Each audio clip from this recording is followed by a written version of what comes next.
Star Academy. Yeah, I don't need to switch. Oh my god, my camera is really far up today. Yeah, I don't need to ping. I don't need to put my other playlist on just yet because we have some clips to react to. We have some Ninjago clips to react to. There's 2 new ones. I'm just gonna get them up in separate tabs. I would react to the social media. That social media ninja. Social media ninja thing. What's it? Social media ninja. What is the thing called? Let me look through Lego's YouTube. What's the thing called? What's the clip called that I'm thinking of? Because originally when I saw it pop up on Lego's YouTube, social media ninja, yeah. When I saw it pop up on Lego's YouTube like 2 months ago, I was like, oh, is this just like an extra short? This is like, I'm not gonna watch this. But then, and I still haven't watched it, but I'm probably not gonna watch it because we already have 2 clips to react to. But yeah, so what was I gonna do? Get up switch on my phone. That's what I need to do. Yeah, I'm not gonna put it on right now. I'm not gonna watch that one right now. We have 2 more that have been posted within the past like a few days. So why is my AirPod not connecting to my phone so I can watch my stream on my phone and make sure everything sounds good? Why are my AirPods like this? Why? There we go. Connected. There we go. Okay. So we have 2, like I said, we have 2 clips to react to. And I have no idea how to manage my audio. I keep forgetting to like check my audio so that I don't peak as much. But because I've noticed I peak a lot with my mic, and I don't want to be like too quiet, but I also don't want it to like peak. So, and I don't know how much it would. I don't remember how much it would peak with Twitch Studio, but I don't think it was a lot. But yeah. Anyways. Let's switch to this screen. But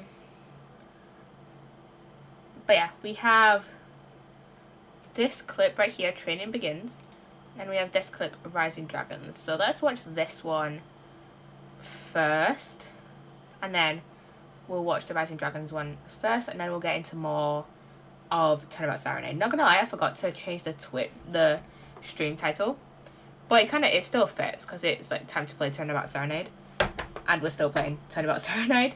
It'll just be a problem for next week because we're doing I think it's the last case of Great Ace Attorney Adventures. I think Adventures only is... What case am I on? I don't remember what case I'm on. I don't remember what case I just finished. I'm gonna check my YouTube. I'm gonna check my YouTube on my phone. What case did I just finish? I know the case before that one. I think. Well, I remember I was doing the. Oh yeah, it was the one with Soseki Natsume. So. Did we just do case 4? So we have one more case. I'm gonna look up Great Ace Attorney Adventures and see what cases there are in Adventures. Great Ace Attorney Adventures, because the next Great Ace Attorney game we've got is, and the last Great Ace Attorney game we've got is Resolve. So yeah. So we We have The Adventures of the Great Departure, Adventures of the Unspeakable Speckled Band, Adventures of the Runaway Room, Adventures of the Clouded Kokoro, which was the one we just finished, and then the next one is The Adventure of the Unspeakable Story, which I don't know how long that one would be, actually. Adventures of the Unspeakable Story. Yeah, I don't know how long that one would necessarily be. I'll have to have a look. And why is there so many ads on Fandom Wiki? Okay, so we have an investigation. So we have, I'm just looking on the wiki. We have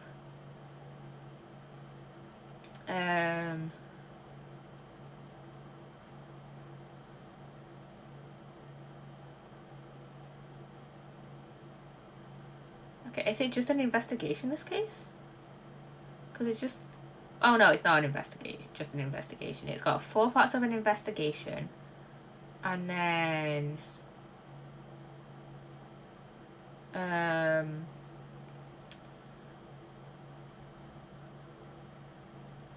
2 parts of the farmer trial, a recess, which would be quick, and just us talking to Gina Lestrade, I think. And then we have the latter session. And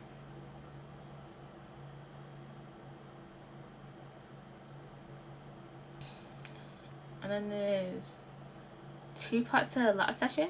So that's what, 8 parts in total, if we're like, the recess is literally short as fuck, so it's like 8 parts. And then we've of course got the aftermath as well. But yeah, that is gonna be a long case. Not gonna lie, I thought that was a short case than the one for Apollo Justice. But what from it looks like, for Turnabout Succession, because I know Turnabout Succession is a long as fuck case. But yeah, I know Turnabout Succession is a long as fuck case. That's like 9 hours, I think. And then, so I'm guessing the Chronicles case is gonna be long as fuck. So I think what I might, I don't know, I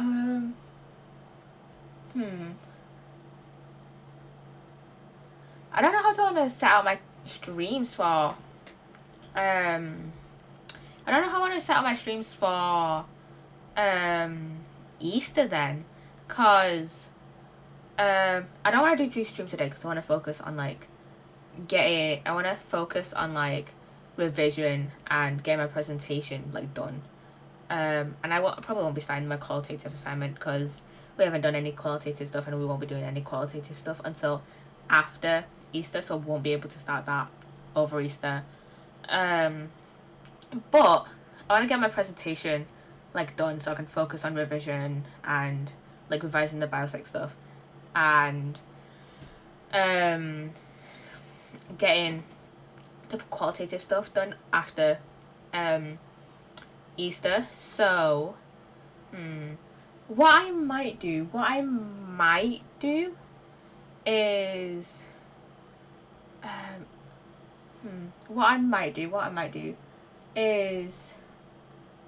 do maybe the investigation for, maybe do the first half of the first half of the adventures case next week, and then do the first half of Succession, and then do the trial for adventures, and then finish Succession. Or what I might do is do 2 weeks where I do on the Friday and the Sunday, on Fridays and Sundays. What I might do is, over Easter, I might do the adventures case, finish that one off, and then and then do on like the first 2 weeks I'm back, do Succession, and then take like a 1 or 2 week break from doing Apollo Justice, and then like take a 2 week break, maybe 1 or 2 week break from doing Ace Attorney streams, and maybe do like some other content. It depends what I get done in what I stream over Easter, because I do want to stream like Monday, Wednesday, Friday, Sunday, like I am starting to do over where's the dog back? But yeah, like I do usually over like holidays and stuff, like Monday, Wednesday, Friday, Sunday. Literally last summer, actually, it was Monday, Tuesday, Wednesday, Thursday, Friday, Sunday. But then I realized towards the end of the summer, I'm just like, that's a lot of streaming, and I don't want to do that much streaming. Like, I love streaming, but I don't do that much. That's like 6 days a week. So did I do that over the summer? I think, can't remember if I dropped the Tuesday and Thursday over summer, or if it was over Christmas or not. But yeah, I don't know. I don't know how I'll structure it, or how I'll structure my Easter Sunday streams. I think what I might do is have Monday, Wednesdays being like Minecraft and Sim streams, or maybe like get more of Sticky Business done, because I still haven't gotten all the DLC done, and then maybe do a review of the Poppy Playtime and House of Ashes DLC, get done that in one stream, because I still haven't bought the House of Ashes DLC actually, and I get paid in like just over a week, so I still have some of my paycheck from February, so I think what I might do is for I forgot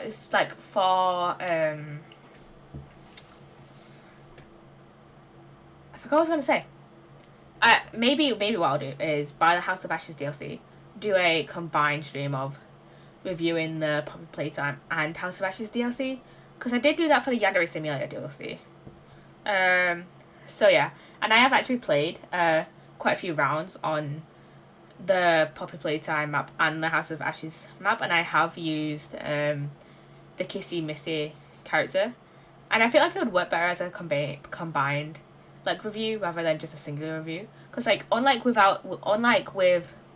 the Yandere Simulator DLC, where there was like 4 characters, 3 of them being mortals and 1 of them being a monster. The Poppy Playtime DLC only has 1 character, that being Kissy Missy, which I don't know why. And like, I guess you could technically count and then you also have Huggy Wuggy as the boss as well, and Catnap, I think. Not Catnap. I can't remember. Catbee as the trap, but those aren't actually characters that you play as. Just I've been rambling for so long. But yeah, and I know the House of Ashes DLC has more characters. I think it's 2 mortals and 2 monsters, so 4 characters in total with the House of Ashes DLC.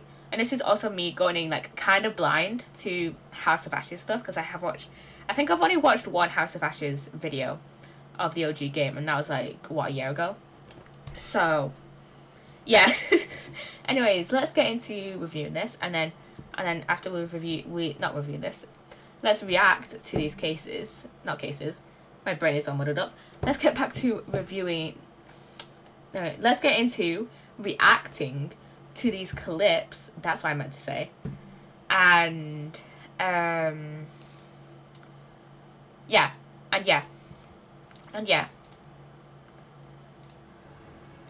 Wait. Have I? Yeah. I've put my sounds up. There's Cinder and the Wolf Army. We've seen this in the trailer. Not gonna lie, this reminds me of the Shintaro a little bit. They have similar like color scheme, I guess, but I know this is Cloud Kingdom.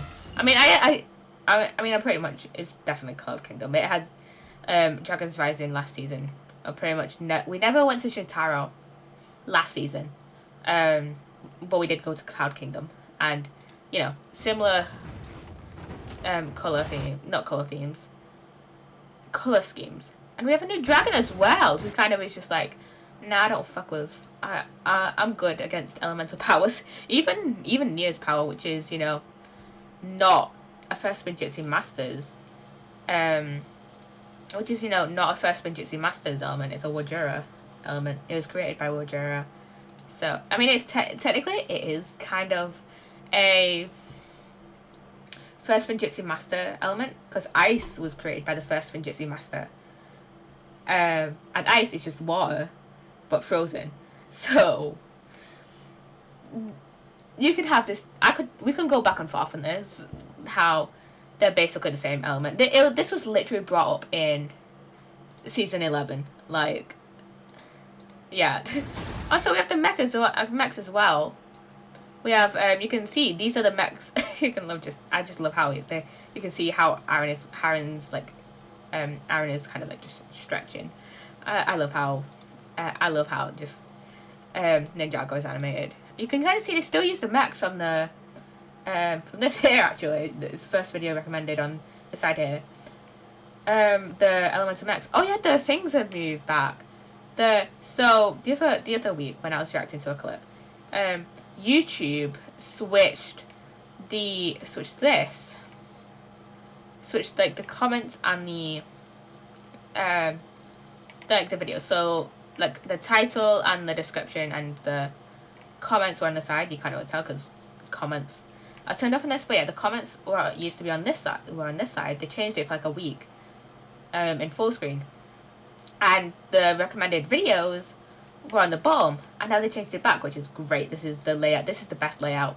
This is the better layout, definitely. But yeah, they're using the mechs from these. Go watch the elemental mechs. They're like 5-minute long shorts. And yeah, they're pretty great. I love the mechs. And they're made out of chrono steel, I think, as well. And there's the mechs. There's Kai and Sora's mechs, if you haven't seen them. Why did she just chop his mech arm off? I'm guessing she wanted to use it as well. She wanted to use fire. Because like I said, these mechs are made out of chrono steel. So, and chrono steel kind of just absorbs elemental power. So, yeah. That's Ryu. I love Ryu. And we've got Aaron, you know, practicing his Spinjitzu.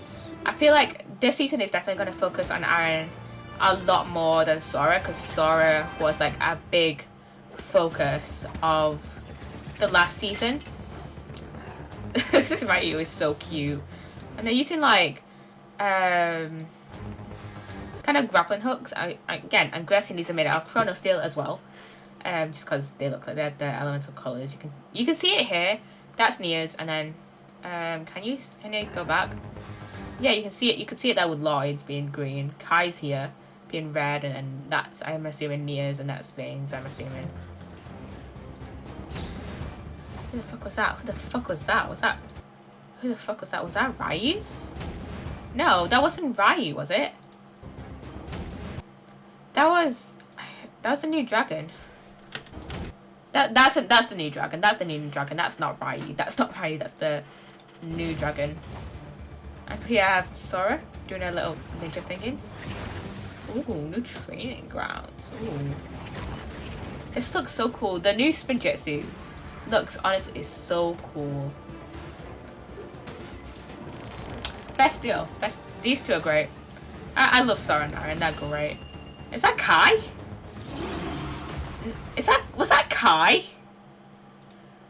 What's that? I so want to watch this new season now.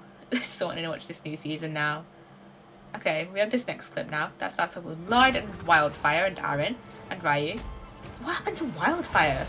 You can see here, she's got like a bandage around her foot, around her leg.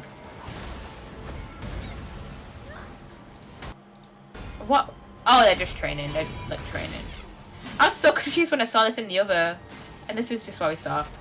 But yeah, they're training with their mechs. I'm guessing they're like training with their. I'm guessing they're like making sure the mechs like all work good and just making sure they know how to use the mechs, basically. Nice move there, Sora. It helps when you actually build the mechs you're fighting in. That oh yeah, she made them. I completely forgot she made them. That is so cool though. These mechs are honestly so cool. These have such cool designs. I've never been so... I'm not gonna lie, I've never been like, oh my god, I love these mechs. Like before. Like I have the Samurai X mechs, that's X mech. That was like when I first Ninjago sets. I have the crystallized version. But I have a mech set here. I can't bother getting it. It's one of Sora's actually. But now I'm just like, oh my god, I love these mechs. I'm so excited over these mechs, honestly. And it's probably, it might be due to the fact, is it down here? Is it recommended down here? That the Elemental Max, that I watched the Elemental Mac, like shorts. And yeah, why did they recommend the same video on the what? Oh wait, no, I just watched that one, actually. Thanks for the combat demonstration. Our evaluation of your basic battle skills is complete. Basic is an understatement. Rising Dragon technique is not just a set of skills that She sounds like Wildfire. I think this is Andrew Francis, and this dragon here is Andrew Francis. But I've seen like no one say that this dragon here sounds like Wildfire. I don't know if that's just in my brain because I haven't rewatched Dragons Rising in a while, which I feel like I should at some point. I should rewatch the Dragons Rising, like last year's season. But yeah, I feel like I should watch it at some point. rival Shatterspin. It is a guiding principle and Shatterspin? cannot be achieved until one is a third Fang ninja. Huh? We've never heard of a third Fang ninja. Yeah. Maybe first or second Fang. That's because we are the only ones who award Fang rankings. Fang ranking? I'm sorry. What the fuck? So, rankings of ninja, I think now? What? When was this a thing? I am very, very, very confused. We're going to break you up into groups based on your spinjitzu skills, because the motion of spinjitzu is the foundation of Rising Dragon technique. Yeah, I'm the first yeah. Fang teacher. Sora, Ryu, you're with me. Once I teach you how to do spinjitzu, you'll go to Egalt, who's the second Fang teacher. You others, get over here. I'm supposed to try and teach you Rising Dragon technique, which is probably... Wait, what about Aaron? Because he's like... What about Aaron? Because, not great at spinjitzu, but he's definitely better than... But he's definitely better at spinjitzu than Sora and Ryu, who have, you know, I've never seen... I don't remember seeing them do spinjitzu. But... Yeah, I've never seen him do spinjitzu, so... Where does he stand? Is he like a second rank? Is he second, like, fan rank?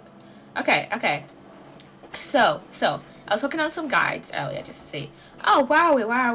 And it kept saying day 3 trial as like the last bit. And it looked, and I saw in my game, oh, second day 2 trial. Which, I know we've already done the day 2 trial. And I looked in they did a little bit, I looked in the thing, which is why the autosave is at 7:10 instead of, you know, 12:30 at midnight. And we are at the right thing. I don't know why it says day 3 in some things and day 2 in like the official and like day 2 in the official like thing in the official like game. But yeah, I don't know. Well, this is it. Today's the day it all goes down. And then there was yesterday. This meeting is over. Sorry. Just give us 5 more minutes. We can call them back after that. Sorry, no go. Come on, piano boy. We're leaving. Diane, wait. I never liked you. Either of you. Huh? Darn it, we were so close. He was about to tell us. Hey, Apollo. I didn't want us to hear what Mackie had to say. And I think I know why. Time to bring it down a little justice. And also, I think the only time I'll look at flashback, like read the text in flashbacks, is if like it's a flashback to the stuff we did in a previous stream. So that was to what that conversation with Diane was like towards the end of the previous stream. So which is why I said it out loud, just to refresh my brain a little bit. But if it's like a flashback to something that happened earlier in the stream, then I just will kind of skip through it. What was that? What was that? His heard button scene. Who's that talking? Oh, it's this guy. Valent Grimere. I exclaimed as he walked through the door. Normally. You, aren't you the witness aren't the witness today, are you, Uncle Valent? Haha. A preposterous proposition. How could I stand up on the stand? Why, my secrets would be free for the plucking. I might even have to sign autographs. That is why I intend to remain hidden for the entire day. Ooh, vanishing magic? Indeed. I will jump upon an express train and express myself to the next town over. Before I go, I want a warning. Warning? What? A grand Grimere glamour resides at the root of all that has happened. Do not forget this truth. A glamour? A spell, a sorcerer, a great illusion. Miss Trucy, though it pains me to part so, I need to get in line for a ticket. Farewell. Huh? And there he goes. He sure seemed happy about that illusion thing. Oh, big illusions are the bread and butter of a magician. You can't pull off a show without one. The big illusion is always a spectacle to remember. Usually it involves cutting up people like objects like people are, what did she say? People are elephants. Are they to Eiffel Tower? Anything really. So he was talking about what we saw at the concert. Lamiroir's disappearing act and Prosecutor Gavin's exploding guitar. I wonder what he meant by being at the root of all that has happened. Oh yeah. We kind of solved the kind of mystery of Gavin's like exploding guitar, because I don't know if we can see it like in the guitar. I think Gavin might have removed it afterwards. Yeah, Gavin Clavier might have removed it afterwards, after it happened. I'm just refamiliarizing myself with the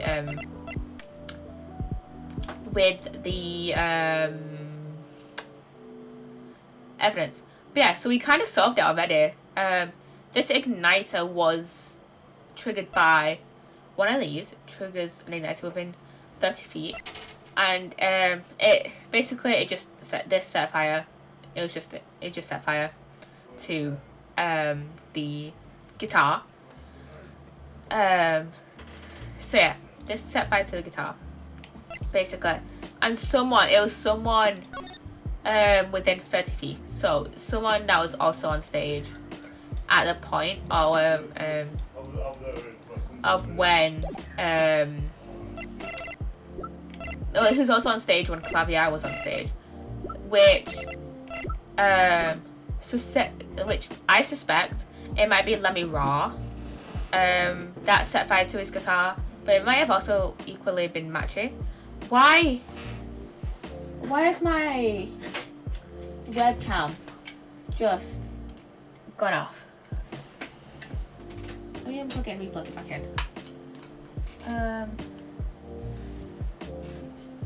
Let me see what is happening. Maybe it's just a webcam thing for me. Video capture. There we go. Maybe it's just my webcam and not Twitch Studio. But it was also, Twitch Studio was also fucking up my source as well. Not my microphone source as well. And that hasn't happened as of yet with OBS. So okay, we have the lyric sheet. So that Lamiroir sung yesterday with a signature from Lamiroir herself and Clavier. And then we have the investigation request. basically saying that we can't talk to anyone else about the case and like the investigation other than the people kind of already involved. Then we've got Lamiroir's own publicity card. That's in Borginian. We've got the revolver, I think it was 45 caliber revolver that was used to shoot Mr. Latouche. We have the brooch, which belonged to Lamiroir. And then we have the mixing board.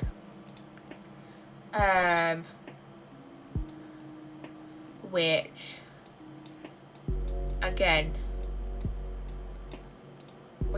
I don't know how that was solved. That I hate that puzzle. I just looked it up online. We also got Clavier's keyrings for some. Well, I don't know why we still have Clavier's keyring with his keys on it. And then we've got the autopsy report saying, oh, Latouche died between 9 and 9:30 at 7 due to 45 caliber bullet wound.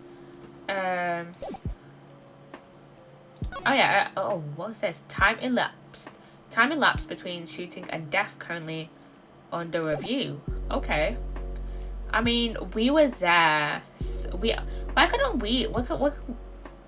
Why couldn't they just ask like either Apollo, us, or Emma about that? Because we heard the initial time of the gunshots, and then Apollo heard his last words.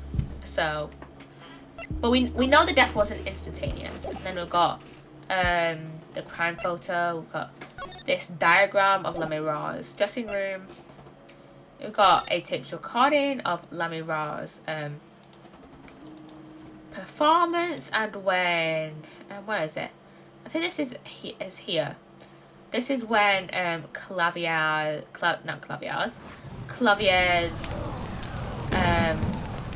guitar set on fire, and then we've got this headset that I assume belonged to Telus. It could have equally been Lamiroir's, but I don't know. Then we've got the igniter that was in. Well, this wasn't the exact igniter that was in. Clavier's guitar, because the other one was just fucking like burnt as fuck.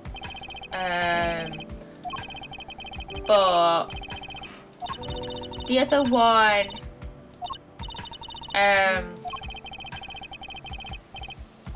the other one that was in Clavier's guitar was just burnt. So, and he showed us that last stream. And then we've got the remote trigger that triggers the igniter.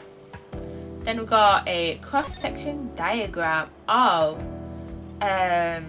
like the stage. So we've got the stage here, and then we've got the dressing room and the dressing room 2 and dressing room 1. So Clavier's and Lamiroir's.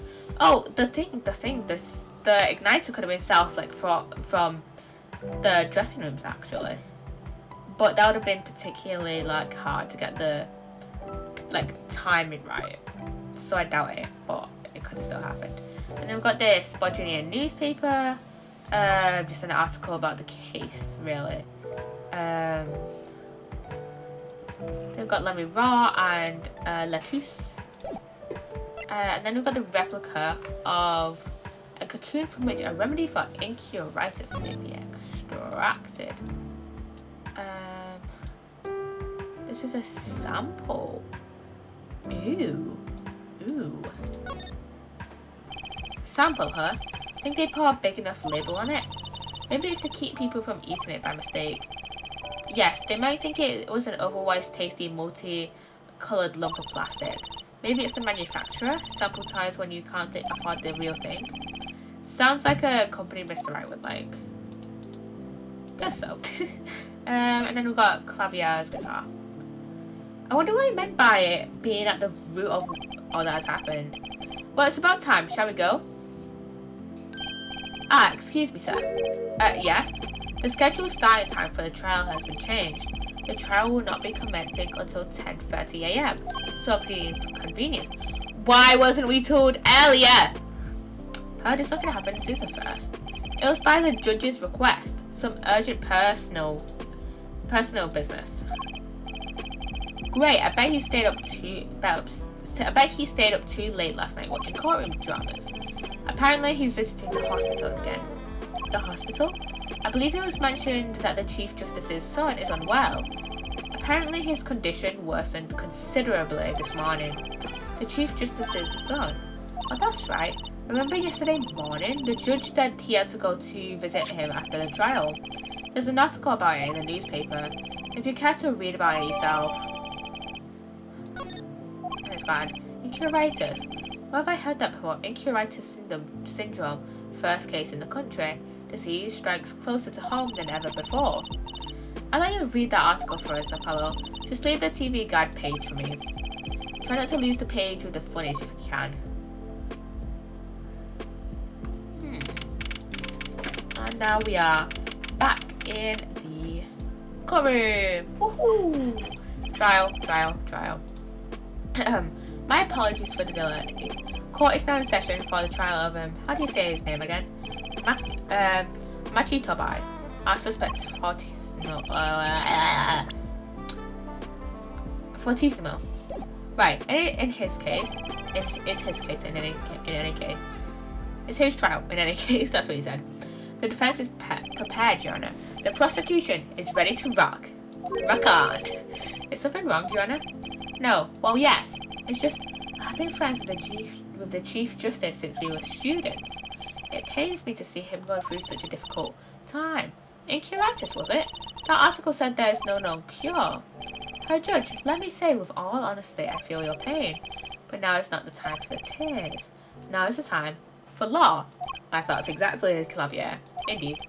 We left that off at quite the juncture yesterday. I asked Interpol about that number. IPXX314206. The agent registered under this number was Romain Latouche. Thanks for looking into that for us, Detective Crescent. It's a great help. Oh, no problem at all, Your Honor. I'll be heading out.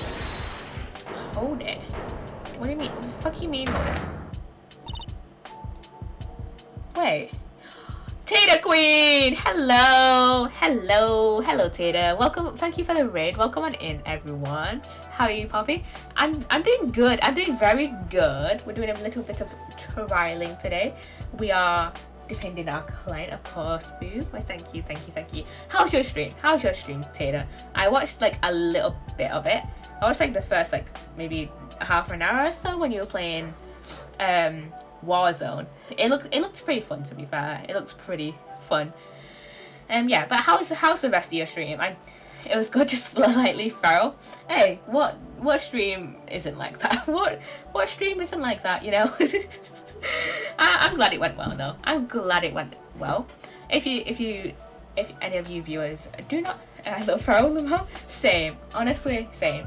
If any of you viewers are new to my channel or just follow the raid from Tata, I'm Poppy. I'm a variety streamer. I am currently very obsessed with Ace Attorney. So that is the majority of the streams I'll be doing. Apollo Justice and the Great Ace Attorney Chronicles are like the main things I'm playing at the moment. And I'm actually on break from uni in after next week. So I should be streaming more. And playing like a few other things like Minecraft and The Sims and maybe a bit of Sticky Business as well. And maybe a bit of Dark Deception, Monsters and Mortals. But we'll see what I want to stream. But yeah, welcome on in and thank you again for the raid here. So today we're defending our client. Let me get the court record. We're defending our client Machi Tobai, and he is accused of killing Latouche. He was an undercover international police agent who was, I think he was meant to like guard Lamiroir. I forgot all the facts for this case. It's been like 2 days. It has been 2 days since I streamed this. I streamed this last on Friday, so I don't remember all the details. Emma is our detective who we saw the other day. Diane Crescent. Diane is the guy who I think actually killed Latus. But we'll just see. We'll have to see how this case unfolds. And then we've got Valiant Grimmer, who is kind of like Trucy's like uncle. Trucy being Phoenix Wright's like adopted daughter. Phoenix Wright is the titular lawyer of the titular bachelor of the first Ace Attorney trilogy, and Trucy is like our assistant, as you will. She helps us out with cases and stuff. And then we've got Clavier, who is our prosecutor for this case. He is very intertwined with he is quite intertwined with this case, because Clavier is also, as it says here, the leader and vocalist of a rock band called the Gavners. He's the leader. He's the singer of the Gavners, and the murder of Latus happened like right at the start of Act 3 of his concert. So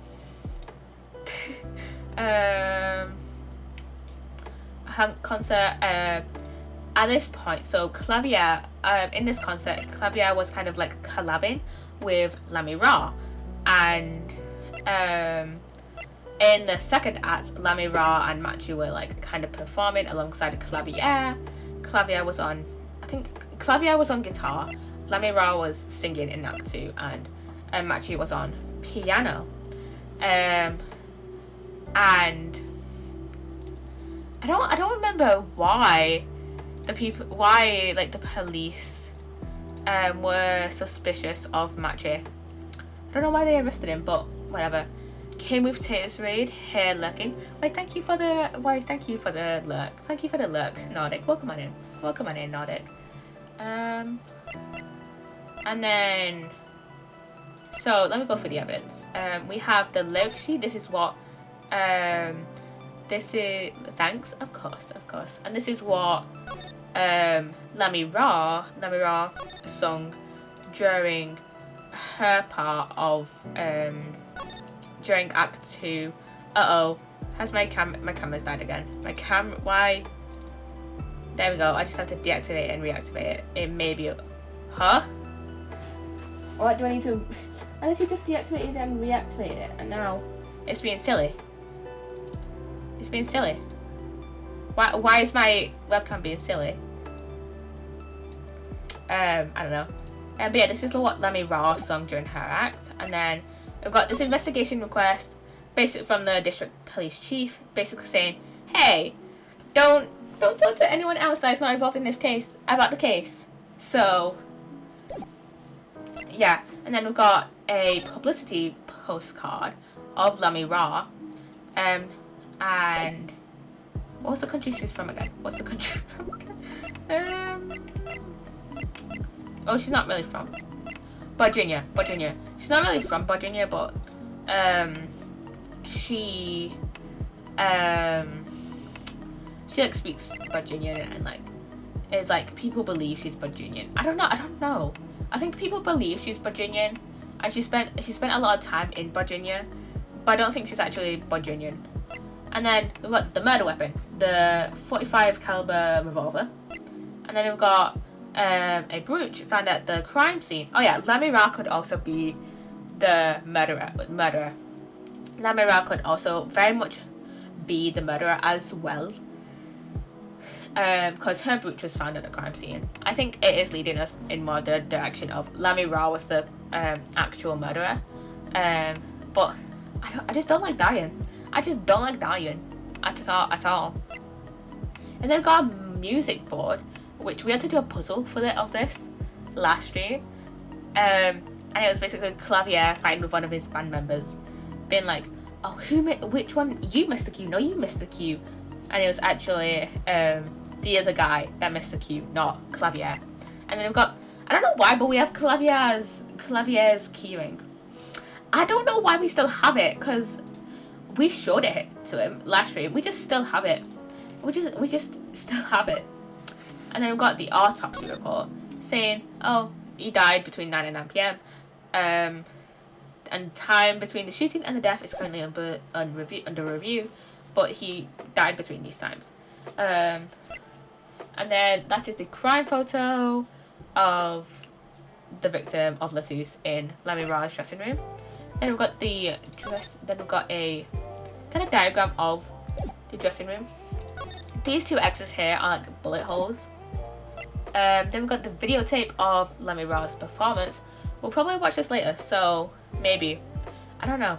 We'll just see. And then we've got a headset, which was found outside of Lamiroir's room. We found it. Well, we first examined it when we were talking with Emma, like right at the start of the case. But I don't think we ever picked it up until we were talking with Trucy, I believe. Right outside, I don't remember. Right outside the dressing rooms, I don't remember. Then we've got an igniter, which is identical to the one found in Clavier's guitar, because Clavier's guitar burst into flames like during Act 2 of the performance. And then we've got this remote trigger, which triggers an igniter within 30 feet, which was the one found in Clavier's guitar. Again, not this one, but a different one. And then we've got a cross-section diagram of the Sunshine Coliseum. So there's the stage there, and Clavier would have been like up high, because there's a little bit of stage that like pops up. Again, and then there's the dressing room 2 and dressing room 1, which is Clavier's and Lamiroir's dressing room respectively. And I think it kind of hinted towards that the igniter was set off in like the thing for the igniter was like pressed in one of the dressing rooms, which I highly doubt from there to like maybe here. Like you can see it like just behind my face cam. Like here, from here to here is like 30 feet. Like it would be much more reasonable for like for it to be like one of the band other member. No, the other band members wouldn't have been on stage actually. Maybe Matchy to set off the Matchy or Lamiroir, and I think Lamiroir would have been here, so that I feel like that's more reasonable than there, but I don't know, because the signal would have been like blocked by this piece of the these bits, like the floor, but this from to here would have been much more feasible. So either Lamiroir, I feel like either Lamiroir or Matchy set off the igniter for the igniter. Set off the trigger for the igniter. And then we've got this Virginia newspaper talking about the case. And you can see this postcard again. This is all in Virginian. The only thing I can read in this newspaper is Lamiroir sightseeing music, because Virginian. I think it's just a made up language for apologists. And then we've got the replica of a cocoon for which a remedy for incuritis may be extracted, because the Chief Justice's son is inflicted with incuritis, which is just like very on the nose by saying, oh, it's incurable, but it's not actually incurable. And then we've got and then this is Gavin's guitar. This is Gavin's guitar. As you can see, it's all burnt up. There's no igniter inside that I can see anyways, because I think Clavier took it out. And here are the people of the trial. We also have Valentin Grommet, who I don't know how he's related to this case, other than the fact that he's like sort of maybe related to Trucy, like maybe biological uncle and niece. I don't know. Wait, that voice just now. Anyways, back to the actual case. This is a flashback from the last stream, from the first trial. It was him, I'm sure of it. It was him. That voice I heard, talking to Mr. Latouche, when I heard the gunshots fired. It was him. It was Mr. Diane. no way. Oh yeah, there's a little window in Lamiroir's dressing room, and Lamiroir was on like the outside of the window, and she was walking past the outside. I don't know why she was walking past there, but she was walking past like the outside of the window, and she looked in. Pew. Lattice gets shot, and yeah, she's like a witness to the case. Quite a sensational ending. Who would have thought Diane would guest star in the season cliffhanger as a suspect? I asked the prosecution to look into this matter. Please tell the court your findings. Diane Crescent is a member of my band, the Gavners. So I'm calling it Gavners. It most likely the band's pronunciation is just Gavners, but I'm calling it Gavners because I am very, very, very, very British. He is also a detective, making the current charges serious indeed. Yet after investigation, I have found no cause to alter our case or file new charges. And your reason is, weren't you aware, her forehead? He has an impeccable alibi. An alibi? Let us review the facts again, shall we? The concert held on the night of the shooting was in 3 sets. Oh wait, it happened like at the start of set 3, didn't it? I completely forgot. So Diane wouldn't have been able to shoot Lattice because he would have been on stage. Okay, he is no longer a suspect. The Gavners ripped up the stage during the first set. For the second set, our guests took center stage. The only performers appearing were myself, Lamiroir, and Machi, along with a drummer and a bassist for a total of 5.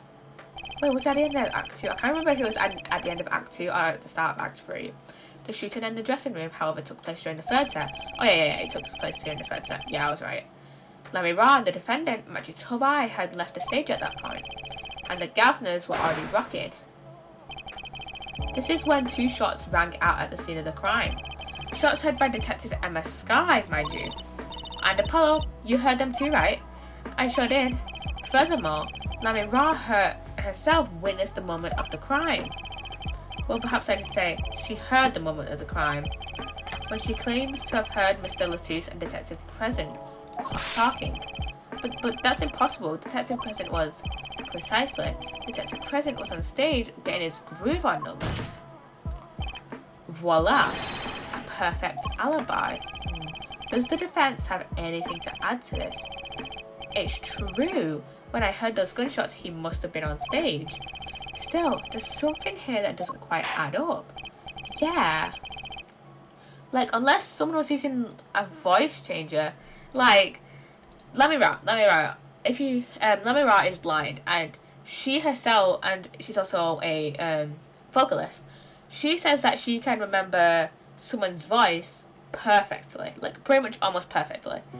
So, was it someone that sounds like, Crescent? Like, this game has very little voice acting. Like, outside of, objection, take that, those, like, little snippets, there is very little voice acting. And, like, well, outside of, like, the objections and, like, the take that and, like, the stuff like that, and the, outside of the cutscenes that are usually at the start of cases, and, the other things, like, the, like, every so often they'll have the performances as well. There wasn't any, I don't think there's any voice acting, there was, like, barely any voice acting for the, Lamiroir performance, I remember that. But mainly for cutscenes, objections, and, take that, stuff like that, there is voice acting, but outside of that, there is very little voice acting. So we can't, like, easily compare voices to say, oh, maybe Crescent just has a similar voice to Apollo, or maybe Crescent just mistook, maybe Lamiroir just mistook Crescent for Apollo, but then again, or, something along those lines. We know Apollo, obviously, she wouldn't have heard Apollo, because we were not in the room at the time of the murder. We were outside with Emma. We was, like, right outside Lamiroir's room with Emma. But that was just an example. But we can't really compare the voices. And where was I going with this? I don't know. We just can't make our own Like, we can't come up with our own conclusions from whether, oh, did Lamiroir just get it wrong? Or is there something else afoot? There's definitely something else afoot, but we don't know what. It appears the defense has no objections. I believe we can safely say that Diane Crescent's alibi has been acknowledged, which means that Lamiroir was sadly mistaken. Her testimony cannot be true. Very well. Of course, if we disregard her testimony, then I see no evidence keeping us from declaring a verdict. If indeed there are no objections, Apollo, if he declares a verdict now... but Prosecutor Gavin's case is airtight. Lamiroir might have been lying to protect Maki. How can I rely on her testimony? Wait, what about yesterday in the detention center? About the case? What about the case? He wants to tell us about Mr. Latus's death. This meeting's over. Yeah, oh yeah, why was he kind of trying to cover up what Maki was trying to say? Diane? Maki was trying to tell us something, I know it. Maybe the best thing to do is ask him, under oath. Very well. Court finds the defendant, what's his name again? Yeah, that's an example of voice acting in this game. Your Honor. No, that wasn't it. It was something like Marquis or Mr. Justice. Your Honor, before you declare a verdict, I would like to call another witness. Exactly who else do you need to hear from? A witness who, until now, has not been given a chance to speak in this court because he doesn't speak English. You don't mean I do. The defense calls defendant Maki Tobai to the stand. What? But he doesn't speak English. We'll use an interpreter. Interpreter, I'm afraid you'll have to look elsewhere. I only speak a few phrases such as I love you and where's the toilet. The defense would like to request Lamiroir as the interpreter. Lamiroir? There's a possibility she's protecting the defendant, but she'd be interpreting for the defendant. Why would she lie? This is most unusual. Bravo, her forehead. Our judge, the prosecution agrees with the defense's request. If Lamiroir lies, I'll be able to tell. Even my limited knowledge of the language should be enough for that. Well, if both prosecution and defense are for this, I see little cause for refusal. Finally, some progress. Bailiff, please show the defendant and Lamiroir to the witness stand. Here they are. I suppose there is a first time for everything. Shall we proceed? Your name, to begin with. If you would, Lamiroir. Yes. He says, Maki Tobai, defendant. This is certainly a first for this courtroom. Not that we really needed an interpretation of that message in particular. So far, so good. Very well, Mr. Justice, if you would. Huh? If I would, Your Honor. What? You called the defendant to the stand, did you not? What would you have him testify about? I don't want him to testify about. I haven't thought that far yet. Apollo, aren't you going to ask him what he was about to tell us yesterday? How can I if I don't know what he was saying? Excuse me a moment, if I might speak? Yes, Lamiroir. Just now, Maki said there is something about which he wishes to testify. Maki wants to testify about something? What could it be? What sort of testimony is he talking about? One moment, please. He's going to tell us about what he was trying to tell us yesterday in the detention center, isn't it? The suspense is killing me. What? What? What's going on? Well, Lamiroir, according to Maki, he has proof of his innocence. What? This is a surprise. Yahoo! Victory, Apollo, we did it. This is sounding too good to believe. And I know what that usually means. Well, if that's true, then this is vital testimony. Maki, please testify to the court. Very well.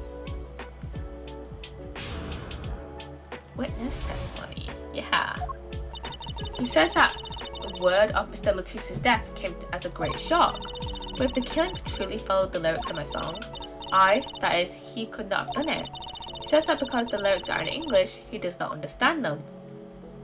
That makes sense. I hadn't thought about that. But that makes sense. Cause the killing, like that whole event took place. I haven't really talked through the song lyrics, but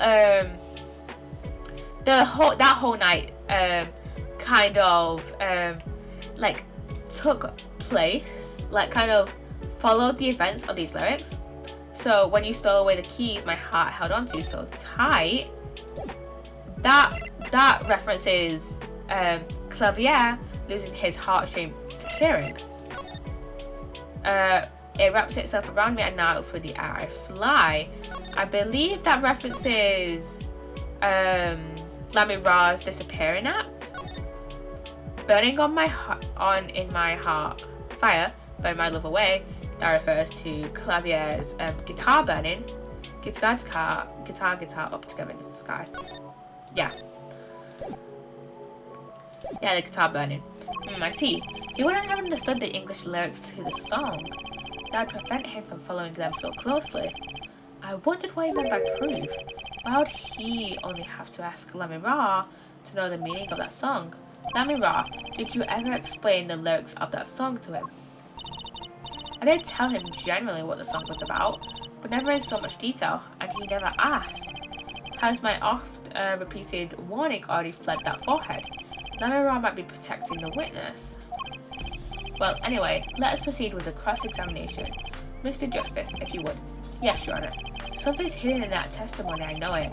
I'll just have to trust my bracelet to tell me where it is. It worked yesterday, it'll work today. Oh yeah, I forgot about that. I keep forgetting about the bracelet. I keep forgetting about the bracelet.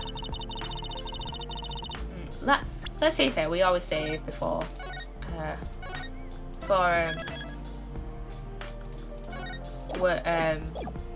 cross-examinations.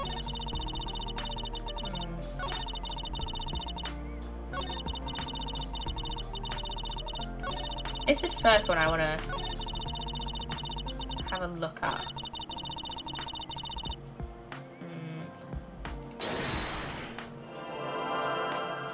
This one, perceive.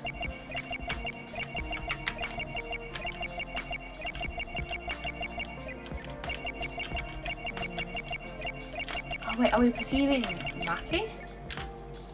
Then stop that one. Pass. A great shock. Which was a exact song. He could not have done it. But have a look at his body language and perceive it.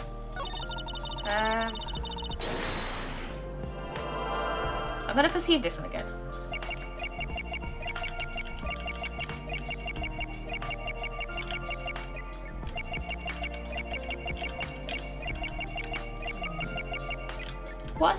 What's his deal? What's his mojo?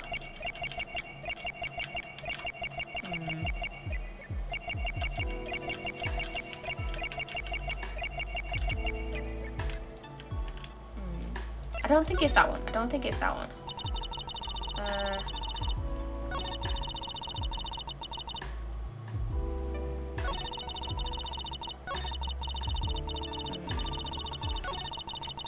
Let's get more context by pressing their statements. We can do that. We can press this. Were Maki and Mr. Latouche close? Yes, after we travelled around the world on tour together. Objection! Lamiroir, this is Maki's cross-examination, not yours. But I knew the answer. This is a court of law. We'll play by the book.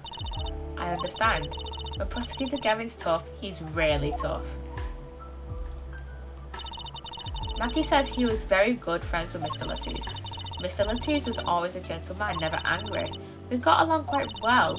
I never dreamed something like this would happen.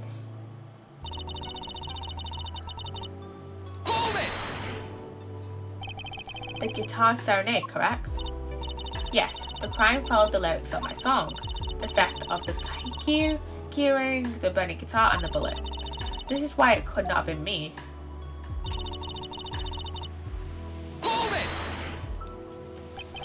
By could not have done it, you mean... It is very simple. Maki could not have done all the things that happened that day. For all those things, follow the song lyrics closely. Hold it!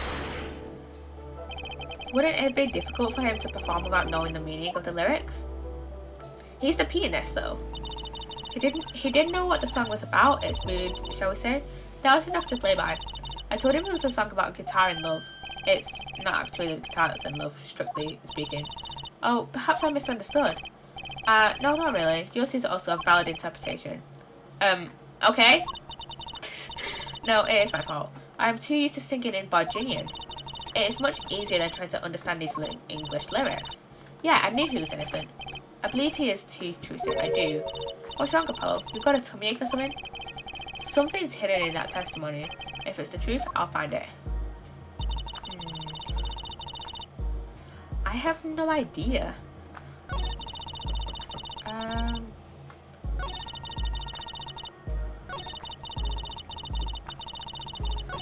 I have a feeling though it's that first statement. Wait. I know it just glows on every statement. I was like, hi, it's going on this statement, but it glows on every statement. Like you can see it's like this little like kind of yellowy glow. I can see it. You can't really tell it, but it's like I can tell it's like a yellow glow kind of. I'm gonna perceive every statement and have a look. Perceive. Have a look at. Okay, truly. I'm gonna have a look at all the lyrics of my song. Here again. But Lamiroir.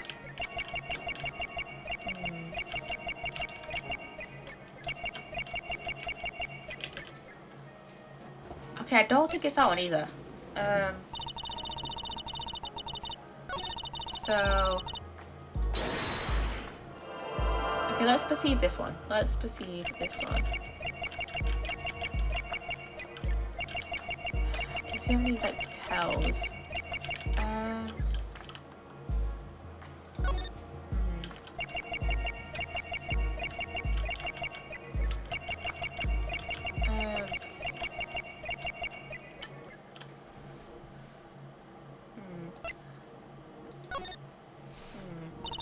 I think it might be that first one.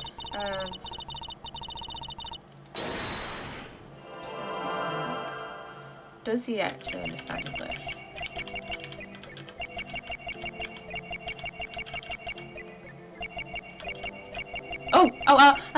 Is he? Oh, it's this one. It's this one. It's this one. It's this one. I know it. I know it. I know it. His eyes moved. His eyes moved. Okay. You can't fool my eyes.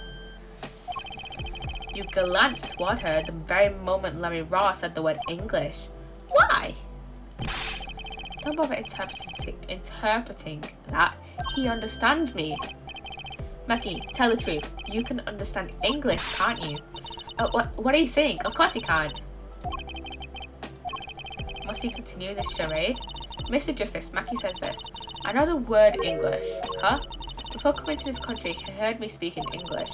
He learned the name for this language, that is all. What? Give me a break! Is that such an unusual word to understand? Do you not know Espanol, for instance? Oh, yeah, but I'm sorry, but he truly does not understand your language. When I explain this, how does he know the crime or the lyrics? Have you always been such a suspicious-minded lad? It is simple. So simple it hardly requires an explanation. He read about it in the newspaper. The newspaper? The Virginian Daily Bugle. You can buy it in this country these days, you know. They have already begun to report about this case in our homeland. I was right. What is wrong, Mr. Justice? Your eyes, they are quite fierce all of a sudden. Mackie's lying. Maybe it's time to show the proof that he's lying. We have the Virginian newspaper. But it doesn't mention the lyrics of Lamiroir's ballad. I have here a Virginian newspaper, the Virginian Daily Bugle, as a matter of fact. Indeed, there's a feature article about the case. Could you read this for me, Mackie? That's right. It doesn't mention the lyrics. What? What is this all about? I'm sorry, Mackie. You couldn't have read about the lyrics in a Virginian newspaper.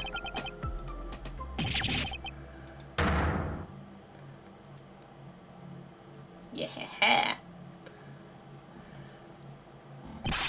What does this mean? Mackie didn't speak English, but I don't see how it's possible. I know. He must have heard the lyrics when the police were doing their questioning. Yes. Not possible. The subject of the lyrics was not brought up in police questioning. I heard the full report myself. So the lyrics weren't in the newspaper and the police didn't mention them. The only place you could have heard them was in the courtroom. In English, no less. The witness will explain himself. Mackie says, yes, it is true, I read the newspaper, but this is not where I learned of the lyrics. I was mistaken. Now I remember. You remember? He says he heard of the lyrics from me. What? Was it from the performance? But then, he doesn't understand English, so he wouldn't have understood like the meaning of the words. Like, obviously he knows the words in Virginian, but if he didn't understand English, how would he know the understanding of the English version of the words? If he didn't speak English, you know? Because Lamiroir sung them in English. Is this true, Lamiroir? Yes, I'm afraid I had forgotten it myself.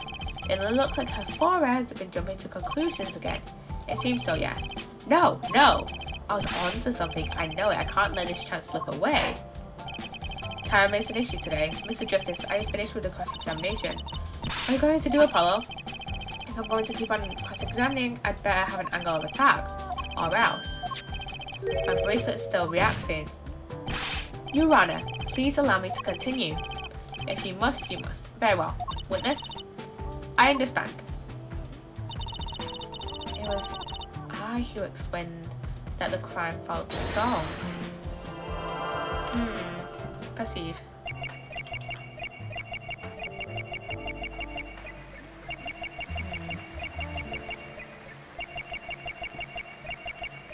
Okay, his eyes aren't doing his eyes aren't moving. So, let's go to Lamiroir. Up. It's her throat. Her throat. She like swallows. Lamiroir.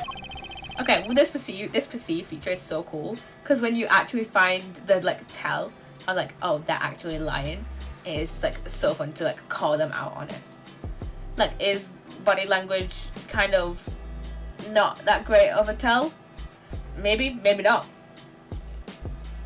I haven't read the research on it, but in Apollo Justice, body language is one of the main things to tell if someone's lying or not. I'm currently cross-examining Mackie. Why should you be uncertain? Me? Uncertain? Yes, you swallowed the very moment you told the court. It was I who explained. I say there is little point in trying to hide anything from you. Lamiroir, are you indeed protecting someone? That is not a question with a simple answer. To tell the truth, I do not believe it myself. Then, allow me to answer for you. Lamiroir, you're protecting... Oh. Who is she protecting? I should have saved here. I don't want to say... What do you mean, Mackie? Lamiroir, you are protecting Mackie. That's why you lied and told us that you had explained how the crime followed the song. I don't fault you for trying to help, but this is not the way. Uh-oh. This died again. Like, why is my camera acting up today? Why is it being like this? Honestly. Mackie, I believe you didn't do it, really. I trust you. But you've lied to us twice. And now you have Lamiroir lying on your behalf. If this is going to work, you have to trust me too. Your two lies cover up a simple truth. You understand English. You have to. Yeah, there's no other possible explanation. He's not speaking in Virginian. That's a start. He's not, screaming out in Virginian. Witness, is this true? Do you understand English? Yes, a little only. What? First he could see, now he can talk. And you did not know about this, Lamiroir? No, I did not. It is quite a surprise. How many secrets is this witness hiding? This is last. Maki, could you tell us what really happened? No shooting. I did no shooting. So you weren't in the dressing room when I heard those 2 gunshots, correct? Apparently, the answer to that question isn't simple either. Wait, was he in the air vent then maybe?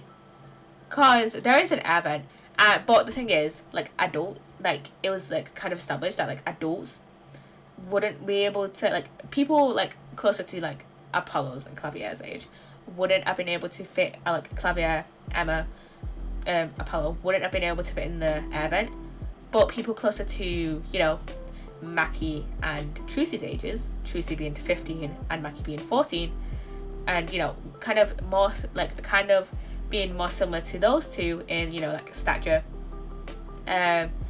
would have been able to fit it more easily fit into the air vent, like the air duct or whatever it's called, like the air vent.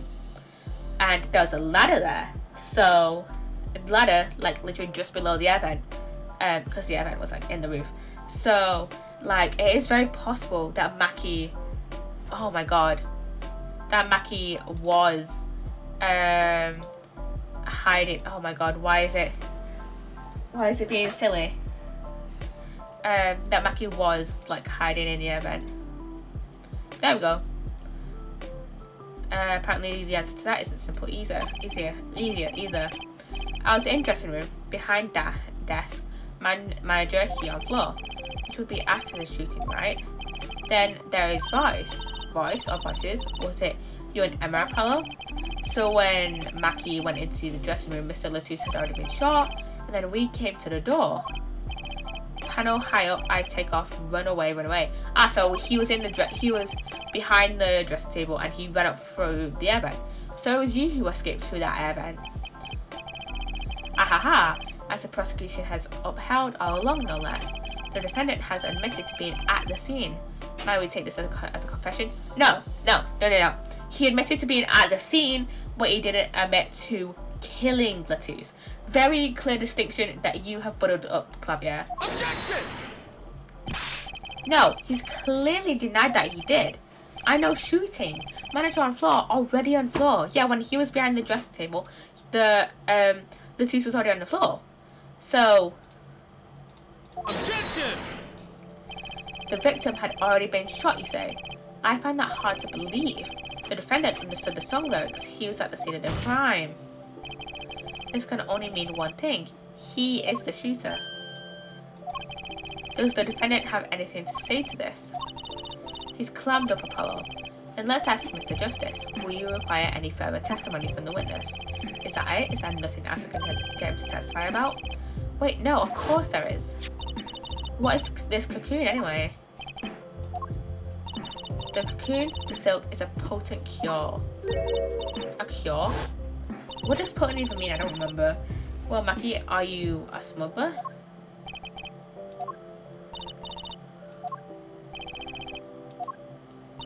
He won't tell me. What does potent mean? Potent.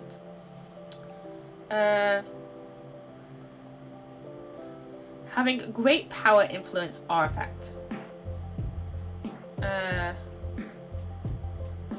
What's it mean in the... Oh, wait, having great influence or effects, yeah. That makes more sense. Yeah. That cocoon has to have something to do with this. Maki, please tell us the truth for your own sake. No more speak. Not to any of you. Then to who then? So much for your precious trust, Herr Forehead. Hey, you were the one who didn't believe him. Regardless, this brings us to an impasse. Yeah, he's exercising his right to refuse to testify. It does seem that the defense and the defendant are at odds. I doubt we are likely to learn anything more of value should this continue. I see no other course but to declare a 5-minute recess. The defense will work things out with the defendant so that we might proceed.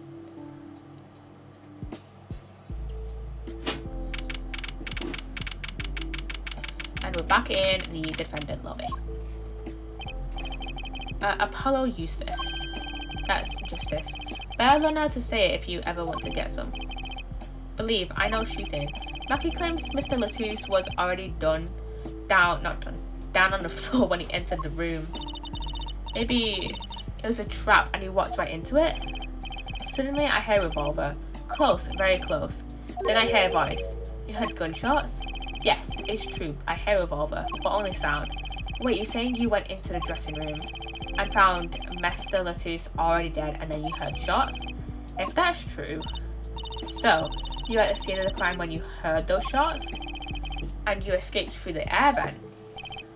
I know. Huh? What do you mean you know? I know if I opening vent, I can leave stage and backstage. So the vents went to both the stage and the backstage area? If that's what it means. Hey, he's right, look Apollo. Huh? Yeah, but how did you know it was connected like that? Wait, I bet his father was the architect that designed the hall or something. I hear this from magician. Magician? Don't look at me. A magician, huh? Well, at least we're clear on one thing. Mackie didn't shoot Mr. Latouche. Oh wait, the magician, the only other magician in this case, other than Truce, would be Valant Gramere. So, maybe he was the one that told Mackie.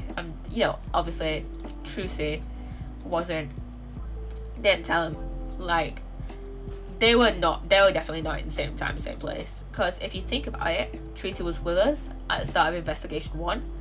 And then, like, backstage. And then,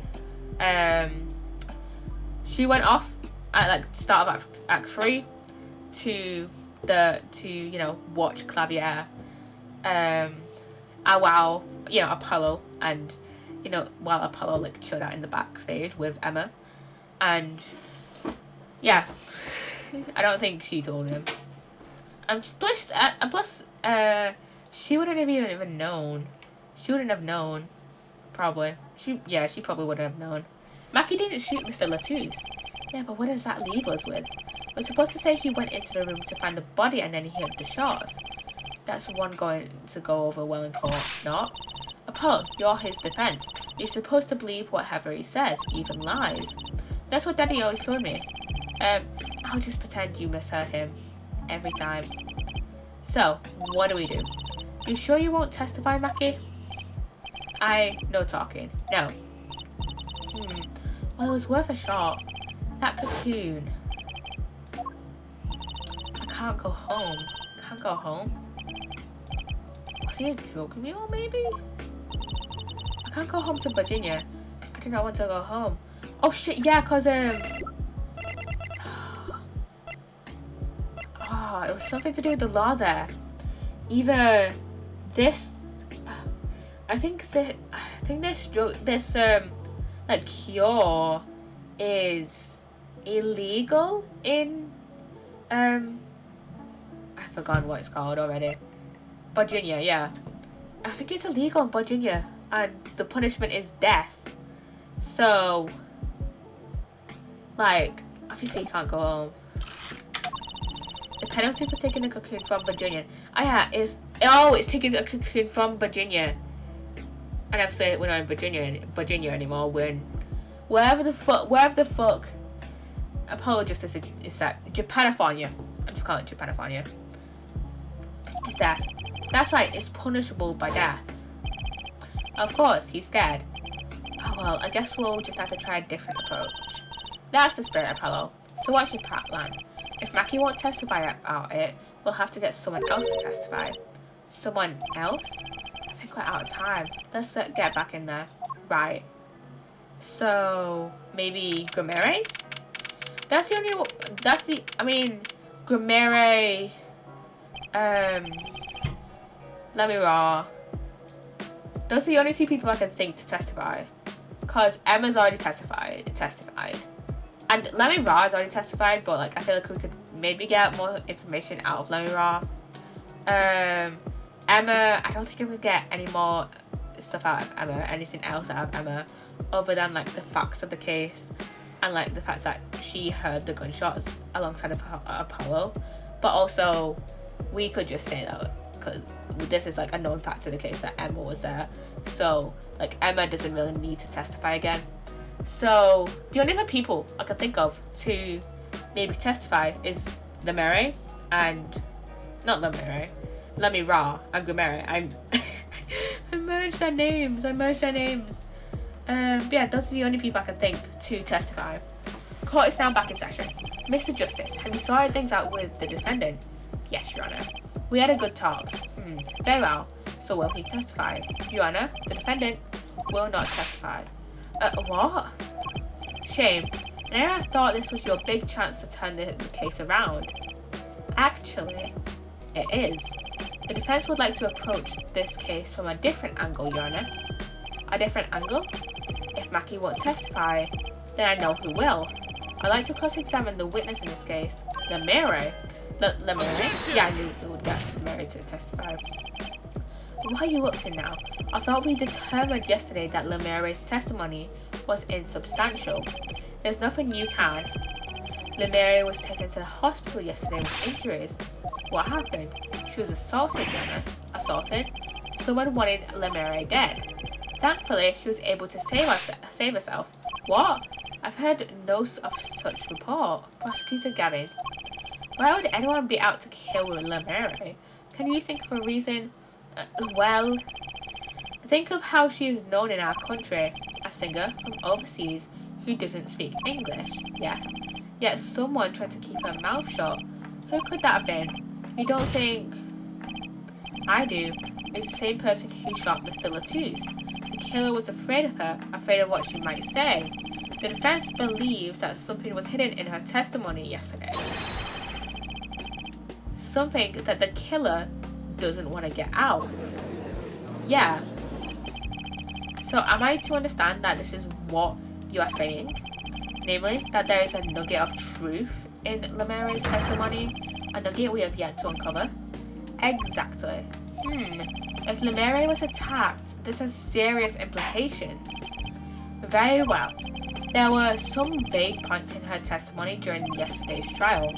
Perhaps we did not inquire as deeply as we might have into some. The court will hear Lamiroir's testimony once more. And here she is, Lamiroir. Lamiroir, I must apologise. We must ask you to... Why do I keep calling her Lamiroir? Lamiroir. We must ask you to stand again and speak. You need not apologise. I know that Mackie is innocent, and I will do all that I can until the court realises this. Let's review your testimony from yesterday. You told us you heard 2 gunshots and the shooter's voice through the window, and that the voice belonged to Diane Crescent, correct? Yes, that is correct. At which point I proved she could not be correct. She couldn't have heard any of those things. The small window at the scene was closed and was found to be quite soundproof. Unless... Thank you, Chris Graymore, for the follow. Welcome on in. Hello, welcome on in. Unless... Oh wait, there was speakers in the dressing rooms. So the reason she heard... The reason that she heard Crescent is because he was up on stage. He might have been singing during the set. And she would have heard, and she's blind, so she couldn't have been like, oh, Crescent's not in the room. She would have heard like Crescent's voice through the speaker, not really knowing that he was not in her dressing room. You have nothing to say to that, Mr. Justice? I don't know exactly what yet, but I do know there's something else there. There is, it seems, much you do not know. And yet it's my duty to hear them out. Perhaps the witness would be so kind as to testify once more to the court. Of course, Your Honour. Witness testimony. I forgot her testimony from the last trial entirely. I was on my way from the stage to the backstage exit. That's when I heard them, Mr. Latouche and the detective. I heard the faint sound of a gunshot and stopped. Then I heard another gunshot. There was a smell of gunpowder. I knew I must tell someone, but I was in a hurry, so I kept moving past a small window. Why was she in a hurry? Pretty much the same as yesterday's testimony. I am sorry, I'm not used to speaking much in this language. Perhaps my descriptions are lacking in some way. Yet everything I've said here is the truth. Then it is my distinct displeasure to say this. What you have said to have happened is impossible. Do I have to repeat myself? Lamiroir was attacked because of this testimony. What? Trucy? Apollo, you know, for a moment there, you were pretty cool. Maybe I do better when I don't try to think ahead. Yeah, like Phoenix. Like Phoenix in the OG trilogy. Very well, Mr. Justice. Perhaps you can coolly cross-examine the witness. Time to save again for this cross-examination. Okay. Time to save. Oh god, it's been half an hour since our last cross-examination. Hold it! Is something wrong? I know I said hold it, but she's saying the same thing she said before, Mr. Justice. Sorry, it's nothing. Please continue with your testimony. Now I know what they mean about the reckless youth these days. The one in red over there is a shining example, her judge. You're the last person who should be pointing fingers, Mr. Rockstar. Okay. The detective, aka Crescent. I heard another gunshot. There's a smell of gunpowder. I knew I must tell someone. Why didn't you tell someone immediately? Well, if it were me, I would have gone to the police right away. It's our duty as citizens. This may be because this may be beside the point, but Lamiroir isn't a citizen. Though one would hope such common sense prevails in Virginia as well. Lamiroir seems awfully quiet all of a sudden. That's strange. Could she be hiding something? It is, as you say, yeah, at the time. I was in a hurry, so I kept moving past the window. Why was she in a hurry, though? You're in a hurry to go where? I was on my way to the backstage exit, as I have said. Why were you in such a hurry then? Well, I don't think that has anything to do with this case. I think it has everything to do with this case, though, Lamiroir. It very well might. Please answer the question. Are you alright, Lamiroir? Yes, I'm just tired. I recall what I told you yesterday, her forehead. Lamiroir suffers from serious amnesia. Please refrain from traumatizing her further. What, so he can just dismiss questions so he thinks are too traumatizing? So I can't chat. I'm cooking tacos while I'm watching. Ooh, tacos sound nice actually. I hope you enjoy your tacos. I hope you enjoy your tacos, and thank you for watching. Thank you for like kind of watching and lurking. What is traumatizing about asking, hey, why were you in such a hurry? Why don't you prove her reason had a connection to the case before answering about it, yeah? The prosecution's objection is sustained. The current question is moot. Mr. Question, please continue with cross-exam. Mr. Justice, even. Please continue with your cross-examination. I love tacos and acetone. I also very much love acetone. You know what though? You know what? I have never had tacos. But I feel like they would be nice. They would be really nice, and I do want to try one someday. I know we got a Taco Bell like a little while ago in the UK, and I really want to order Taco Bell like at some point. So I feel like I should try and see, or like go buy some Taco Bell at some point. Like, I want to see where my nearest Taco Bell is at some, maybe after stream, and maybe buy some. But also, I've heard kind of horror stories about Taco Bell, so maybe try and make my own. I don't know. Lamiroir was attacked because of this testimony. I know she was, so something's got to be hidden there. Maybe there's some detail we're missing. I guess we'll just have to get her to fill in the blanks. Right. Okay, why could she have been attacked then? Now I haven't had Taco Bell in years. Oh my god, I really want to try Taco Bell because I've heard like mixed reviews on it. I've heard some horror stories about Taco Bell, and I've heard people absolutely loving Taco Bell. So I don't know if Taco Bell should be my first like taco experience, but I really want to try taco now. I really want to try taco now. Okay. Why?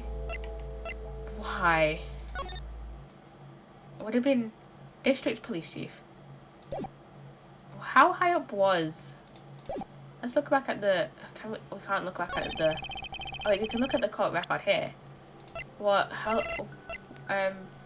His stage up is a detective in criminal affairs division 3. Okay, so he's a detective, but not.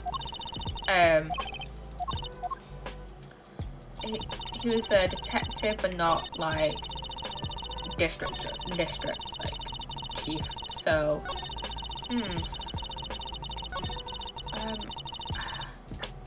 why was she in a hurry? So it would have been. So it happened at start of Act 3. So she would have been rushing to go on stage. That's the murder weapon. That's her brooch. Could it have been to try and find the brooch? There's mixing board caring. There's the crime photo. And we can't tell what he says. I don't remember what he actually, if we ever kind of determined what it said, what he was about to say. There's a tape recording of Lamiroir's performance. That's the headset. There's the igniter, remote trigger, diagram, Virginia newspaper, the replica, cure, Gavin's guitar, Clavier's guitar, and the news article. Here's the chief this is about the Chief Justice's son, not like the police chief's son, but like the Chief Justice, I think, is the guy that just overrules like the law system, and then obviously police chief is chief of police. Why would she have been in a hurry? Is there any? Would it have been because of her brooch? I wonder. Objection! No, it's not this. If you enjoy cooking, I suggest making your own tacos. They'll be way better than Taco Bell. And we've not fucked this up. You know, I haven't cooked a lot. I know how to make omelets, but that's like really about it. I should try cooking more. I should maybe ask my mom to help me to cook tacos one night. So yeah, I should try to get my mom to help me to make tacos one night.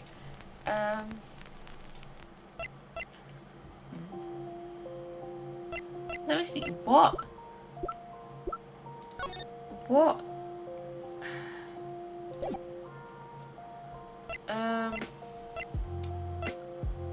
was it? What would it have been? Should we have a... Here's her Clavier's performance. Would it have been about the keys? Did she steal Clavier's keys?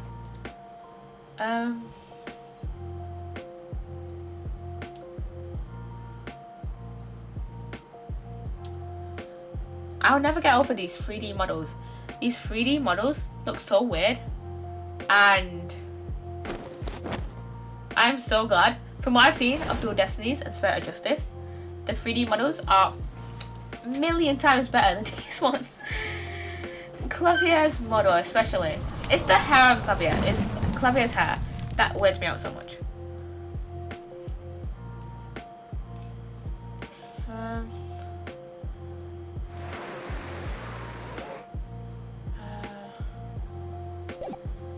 Okay, what?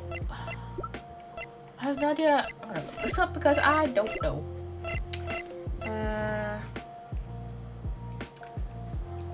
Let me see. Turn about 7-8 walkthrough. I have no idea what this could have been. I need to get to the. Let me see.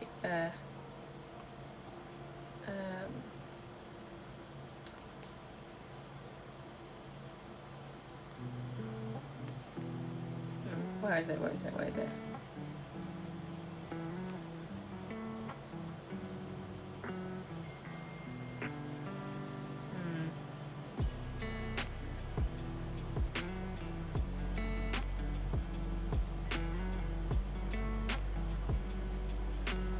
Where is it? Trial. Which is your favorite Ace game? Right now, I think it's between Trials and Tribulations and Great Ace Attorney Adventures. I think it's between those two. I know my favourite cases are from the Phoenix Wright trilogy, but that being Farewell My Turnabout and Bridge to the Turnabout. But in terms of favourite games, it's between Adventures and Trials and Tribulations. You know, here I have a little bit of, I don't know if I think this is a very popular opinion, but my opinion of Trial is that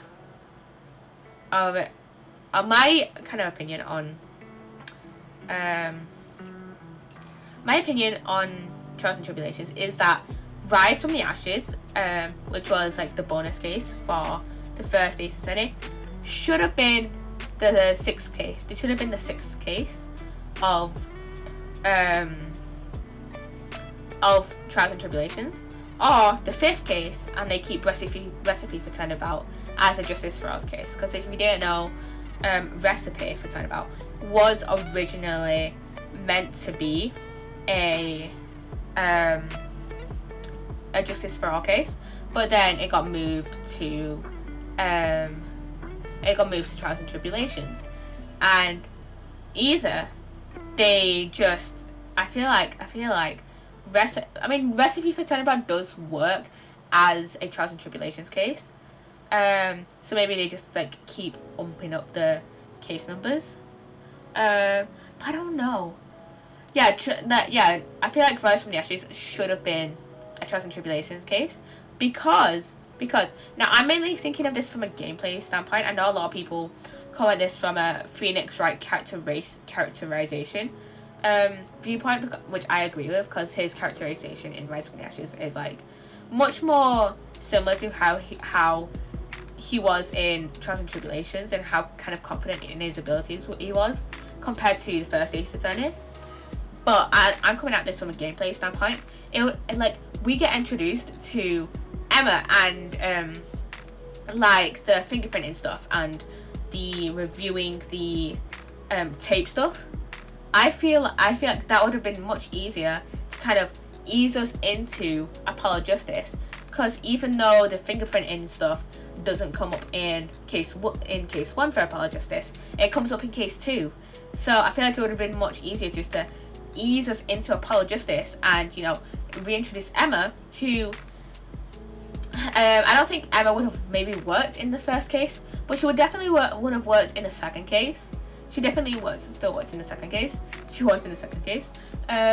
So like, and like her fingerprinting stuff obviously was in the second case, and I feel like she should have got like at least a mention in the first case. Like, I don't think she was mentioned at all in the first case for Apollo Justice. But yeah, just kind of ease us in. I feel like ease us into Apollo Justice. I feel like to ease us in to Apollo Justice, we should have gotten she should have gotten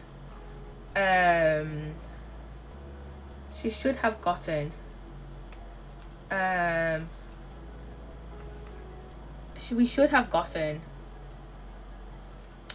forgot where I was going with this. I've forgotten where I was going with this. Okay, apparently we just need to press on the second thing. But yeah, I think Rise from the Ashes should have definitely been a Trial and Tribulations thing. Case, rather than first Ace Attorney.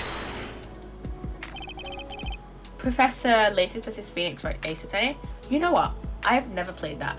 I'm very hoping that there's a port of it, because I know that if I got the DS version, I would just it would stay it would just stay tucked away for ages because I don't really play on my DS anymore. So I'm just waiting for a port. I'm just waiting for a port. Like, Professor Layton is what got me into Ace. That is so cool. I've heard like pretty good things about Professor Layton because one of my friends from high school, I don't know if she still is anymore, but she used to love Professor Layton. And so yeah, I'm really hoping that, like, I see Professor Layton versus Phoenix Wright, I seem to be the least likely option to get ported, just because of like copyright stuff with the Professor Layton like trademark. Like, Investigations is much more likely to get a port than Professor Layton versus Phoenix Wright. But I am so hoping, because I really do want to play it, and it's like one game, so it's like I want to consume as much Ace Attorney media as possible. So either I watch a playthrough of it, or I stream it if it comes out for a port, and I'm just hoping it comes out for a port. Diane Crescent. I did not know his name at the time, but yes, it was him, the one who took the stand yesterday. How many times do I need to remind you that's impossible? But yeah, that is very cool that Professor Layton got you into Ace Attorney. There's no way you could have heard him, because the window at the scene was closed. Is that why? Of course. Apollo, if we keep asking the same questions as yesterday, we won't get anywhere. She's right, maybe there's a different angle I can try. What were they talking about? Lamiroir, do you by any chance remember what they were saying to each other? If so, please tell us. I have given it much reflection, but I was afraid of this. She doesn't remember. I only had one phrase clearly. A whole phrase? You remember something that was said? Why didn't you say anything yesterday? Though my memory is clear, I was afraid to speak. You see, I do not understand what was said. This could be it, the clue I've been waiting for. Well, what did he say? It was the other man speaking, not Mr. Latouche. The shooter then, Diane Crescent. Well, what did he say? It's over. Press the switch. Now. Switch? And the shooter said this to the victim, Mr. Latouche. I thought it was quite strange myself afterward. It is a mystery. What could it possibly mean?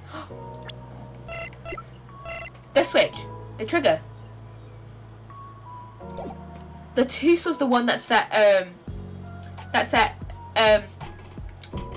Clavier's guitar on fire. And Crescent shot him to not have any witnesses, which, you know, bit of an extreme reaction, but you know, people have killed for less, honestly. It is a mystery. What could it possibly mean? Mr. Justice, care to share some light on this? Sure, I'd be delighted. It's very, very vital. Maybe we could add that to the testimony. Maybe Apollo? Yes, add that to the testimony. How do I say press the switch now? Present the switch. Present the remote trigger. Press the switch. There's only one key that can unlock the mystery of those words. Oh. Yet there was nothing at the scene that could be called a switch. Save the lights. True, there wasn't a switch at the scene, but it just so happens I have a switch right here. Now, it certainly does look like a switch, doesn't it? The problem is, this was found not at the scene of the crime, but on the stage where the concert was held. Yes, this is found hidden there on the stage. Are you claiming that the voice Lamiroir heard was of someone commanding another to press the switch? It's a possibility. For the earpiece. Oh, her forehead? I'd call it that a possibility. Why? It's hardly necessary for me to remind the court of the layout of the concert forum. The stage is quite far off from Lamiroir's dressing room. Why are you so unfamiliar? Why have you just forgotten about the speaker? Not to mention that the Governors were in the middle of a concert on that said stage. We are known for being a quiet band. You could shout all you wanted and not be heard. The detective's voice was loud, but certainly not a shout. So, her forehead. So, to have her forehead's cries of possibility fallen far short of being heard. Sorry, but he wouldn't have needed to shout. Excuse me? You heard what I said, or do you need me to shout it out for you? It would have been quite simple to be heard on the stage from that dressing room. Alright, you like evidence on you? How about this? Using this, it would be quite easy. It would be easy to get a message to someone on the stage from the dressing room. The headset. Prosecutor Gavin. Perhaps you're familiar with this. Why is that? What is it? Is that some kind of newfangled phone they invented while I wasn't looking? This is a type of transmitter, a communications device. Communications device? From what I've heard that night, everyone on stage was wearing one of these. Isn't that right, Prosecutor Gavin? Yes, actually. If we're talking between band members, we all had one on. So you admit that if you were wearing one of these, talking from the backstage to the stage would be simple. True, but wait. They'll send out an electronic signal to avoid interference with the audio systems. Their range is quite limited. Lamiroir said it was about 30 feet, right? Look at this cross-section diagram of the concert forum. Ah, exactly. The walk from stage to the backstage seems far, but the direct distance is less than 30 feet. Yeah, exactly. That can't be. God, I love some of the sound design in this game. Sound design is great. So when Lamiroir heard the shooter's voice, he could have been talking to someone on stage. Objection! Ha, you're claiming this switch in question? Why did it have to be on the stage at the time? It could be placed in a pocket and carried away anywhere. Someone could have hid it on the stage after the fact. Hey, he's got a point. How do we know where it was when she heard the voice? When the shooter said press the switch? Well, I guess we don't. An unfortunate situation. I'm afraid that until we know where the switch was, there's little point in debating it. I was sure this one was the way to go with this. What is this switch anyway? We don't even know that basic fact. Wait a second. I do know this switch is. And if you follow that train of logic to its incredible conclusion, it ends up in the proof that completely changes the case. What's up, Apollo? Apollo? We know about this switch, right? We know what it is. Yeah? Well, think of when it was used that day. Think of what happened. Well, Mr. Justice, if you have no further information to share concerning the switch, Your Honor. Yes, Mr. Justice? I've been remiss in not telling the court this before. I know what the switch is. Well, it seems the defense is set up upon linking the switch to the case. Well, let's see your evidence of the link. What evidence do you have to explain what this switch is? Simple. The lighter. Prosecutor Gavin, you remember this? That what? Is there another one of those newfangled phones? This is an igniter. What phone looks like this? Igniter? You mean it's like a lighter? Yes, actually. You're not saying this switch is a remote? I am. This is a remote trigger for an igniter. What? Look, I'll show you. Yeah. Mr. Justice, you will cease and desist from burning down this courtroom. Sorry, that was a bit more fire than I expected. If my whiskers had caught on fire. Prosecutor Gavin, let me repeat myself. This switch is a remote igniter trigger. Doesn't that suggest something to you? You're talking about what happened to me, aren't you? Exactly. That night at the concert, there was one unusual burst of flame. When your guitar caught fire in the middle of your performance. Wasn't that part of the stage show, though? Prosecutor Gavin was entirely unaware such a thing had been planned. And the guitar that burnt was a valuable keepsake. That's right, he got it in Virginia from Lamiroir. He said the sound was amazing, before it burned, of course. Now it just kind of smokes. The better the guitar, the brighter it burns. High forward. Yes? Don't tell me you're trying to tie these two things together. Those being the shooter's voice, heard by Lamiroir, and the guitar suddenly catching on fire. I am. It's really simple when you think about it. Mr. Latouche and the shooter were at the crime scene. The shooter was wearing a headset. and he ordered someone on the stage to press a switch. The switch was pressed, and the guitar caught fire. Oh, that does seem to make sense. There was something about it is bugging me. Can't quite put my finger on it. Really? It seems pretty simple to me. Her forehead, don't destroy what little respect I have for you. I was expecting something a little more sensible. I guess I was wrong. What's this all about, Prosecutor Gavin? A simple story simply makes no sense. Think that night my guitar caught fire, yes. The cause may have been this indeed. However, the guitar caught fire during the second set. That's right, of course. The guitar caught fire during the Lamiroir song. Indeed, yet the shooting happened during the third set. The two are utterly unrelated. Yes, that must have been what was bugging me. The whole premise for this is faulty. See, his story makes no sense. Are you sure about that? What exactly do you mean, Mr. Justice? Maybe it's not the premise for my explanation of the switch that's at fault. Maybe it's our premise for the entire case so far. What premise is this specifically? I'm glad you asked. I'm saying that maybe the killing didn't take place in the third act. What's this? But Detective Emma Sky heard shots and found the body. All this happened in the third act. Gunshots rang out, and according to his testimony, Mackie was in that dressing room at the time. Where are you going with this, Mr. Justice?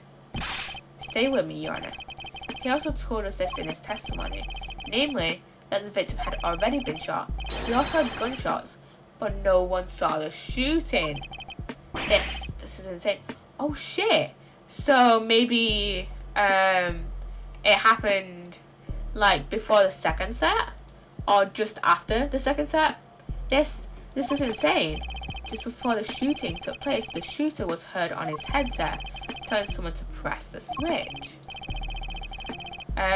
The next moment, Prosecutor Gavin's guitar burst into flame. We know that a remote triggered igniter was inside the guitar. From all these facts, we can draw only one conclusion. The crime did not take place during the third act, but during the ballad performance, the second act. What?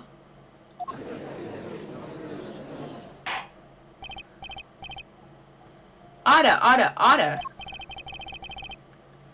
But that goes against the evidence. What does, Your Honor? This crime was carried out according to the lyrics of the song, yes. Hey, he's right. Look, the bullet is supposed to come after the fire. You're thinking about it the wrong way, huh? Look. Why would the shooter craft the events of the day to follow the lyrics? It's an awful lot of trouble to go through, with little merit for the person doing it. Well, I'm sure whoever it was had some reason. Yes, they did it. They did. A reason that made it advantageous to follow the lyrics. You're saying the order was reversed on purpose? Reversed, Prosecutor Gavin? If the criminal followed the lyrics strictly, then yes, the shooting would have had to come after the guitar burst into flame. Yet her forehead has raised another possibility. He's claiming that the bullet came not after, but just before the fire. Couldn't have put it better myself. We were only meant to think that the shooting came after the guitar burst into flame. That was the criminal's objective. The criminal followed the lyrics to a point, but that was the ruse. Why else would the killer risk discovering when leaving the body? That was the final touch to make us think he'd followed the lyrics the whole way. Uh-oh. Why has it decided to be silly again? Why has it decided to be silly again? There we go. Order. That would explain this most unusual situation. It does. The killing changed the order of events to create himself an alibi. In other words, the killer was someone who had an alibi for the third death, but not the second. I was hoping it wouldn't come to this, but sadly it has. Let me tell you why your little fairy tale makes no sense at all. Oh, it sounds good. I'll give you that. You've given us a reason why the killer bothered following the lyrics of my song. But I question your logic, for it's flawed from the very beginning. Flawed? Yes, a contradiction, her forehead. One I've pointed out several times, no less. At the time of the crime, the small window at the scene was closed. How could Lamiroir have heard a voice through it? Oh, I know that you would like to divert our attention from this critical fact, but you're basing your entire line of reasoning on a false premise. Right. Lamiroir's testimony is my entire case. That voice she heard, the shooter's voice. What if she couldn't hear it, Apollo? Look, what do we have? A man saying, press the switch. And in the crime scene, we have a switch, which acts as a remote trigger for an igniter. And last but not least, Prosecutor Gavin's flaming guitar. It can't all be a coincidence, but how do I make it work? I see a more direct line of questioning is required. When the crime scene was investigated immediately after the crime, that window was closed. Care to tell us how Lamiroir heard the voice? A key point to be sure. Mr. Justice, can you explain this to the court? Can we explain it though? Okay, Justice, you've got one thing to prove and one thing only. Lamiroir heard a voice, and she heard it during the second set. Think, how is Lamiroir able to hear the voice? Was the window open? I feel like that's the only logical conclusion. That's the only logical conclusion. But also, she could have been someone else.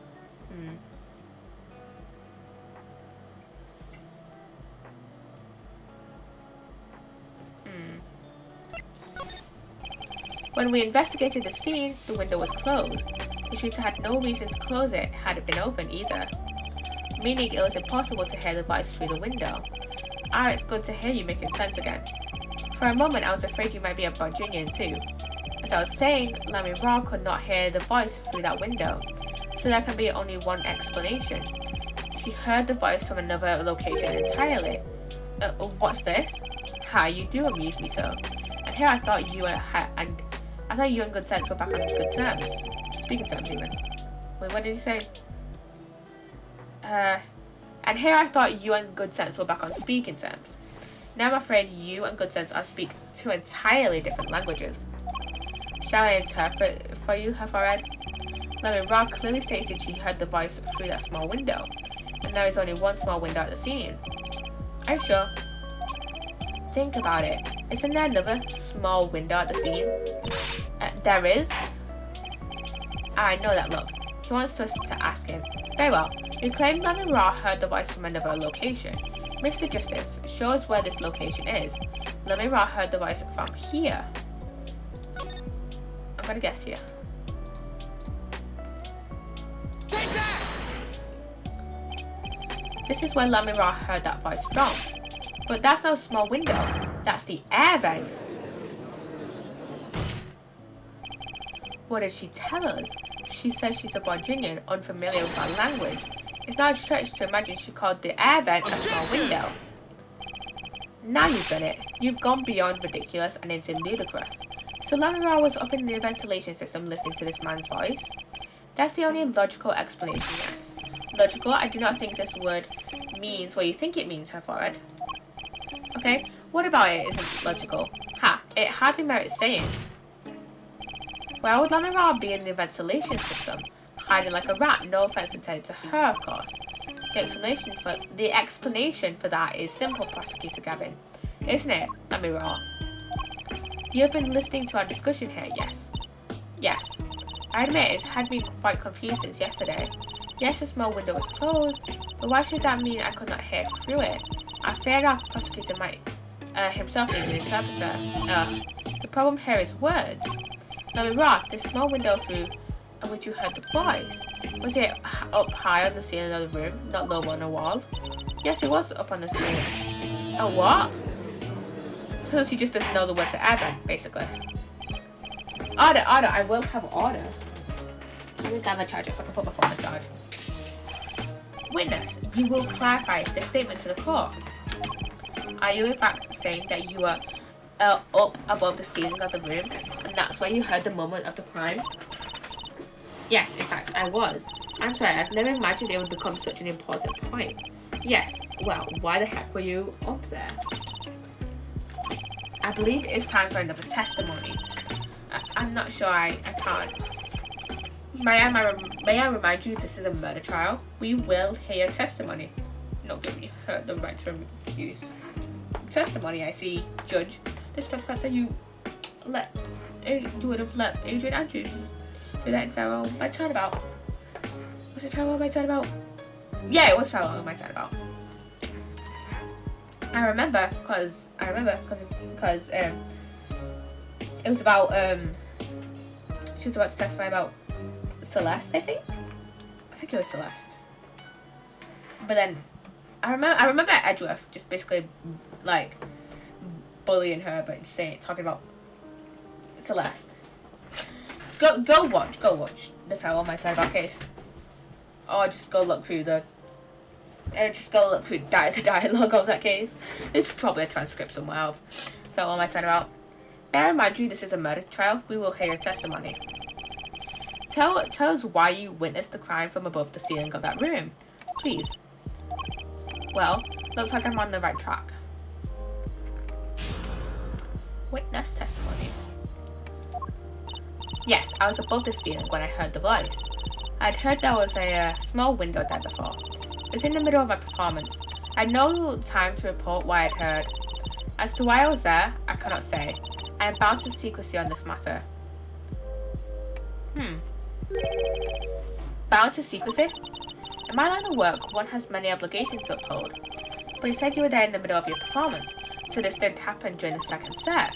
I did not witness the crime, you must understand. I only know what I heard. Yes, but you must tell us what you were doing there in detail. That's what the cross-examination is for, yeah, her forehead? Our mission in this court is to discern the truth. No obligation, no binding pact may hinder that mission. Very well. Mr. Justice, you may begin the cross-examination. Why is my dad calling me? I'll be a minute.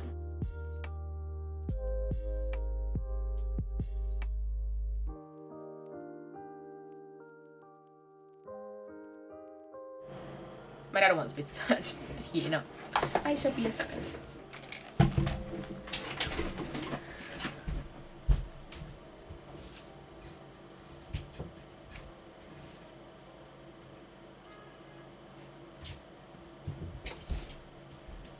The heating is literally right outside my room, so.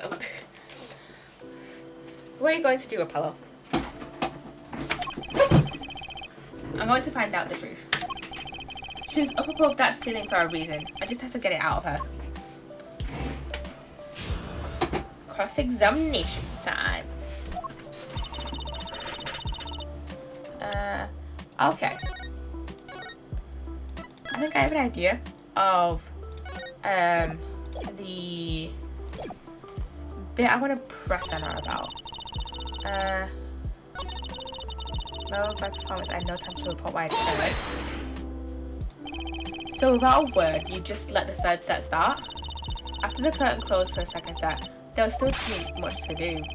You could have prevented this whole misunderstanding if you had only told us sooner. Yes, perhaps I could have. There's a little point in badgering the witness. What's done is done. The mind works differently when one is in the middle of a performance. Why, I've lost my voice in the middle of a show and kept on singing, completely unaware. Singing without a voice? If only all contradictions were so obvious. If only I could get Lamiroir to talk. Pressuring her like this doesn't seem to be getting me anywhere. Wait. Wait. Could we present the videotape? Objection! Lamiroir, truth be told, the reason for your presence above that ceiling is quite clear. Especially when you consider what happened during your performance. What happened? Yes, it's all right here on this video.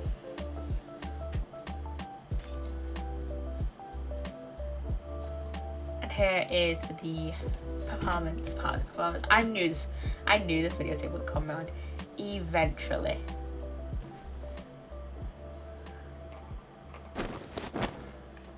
The disappearing act.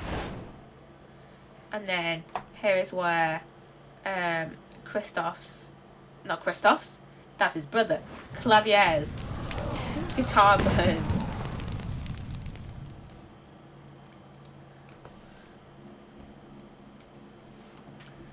And here she is again. Here she is.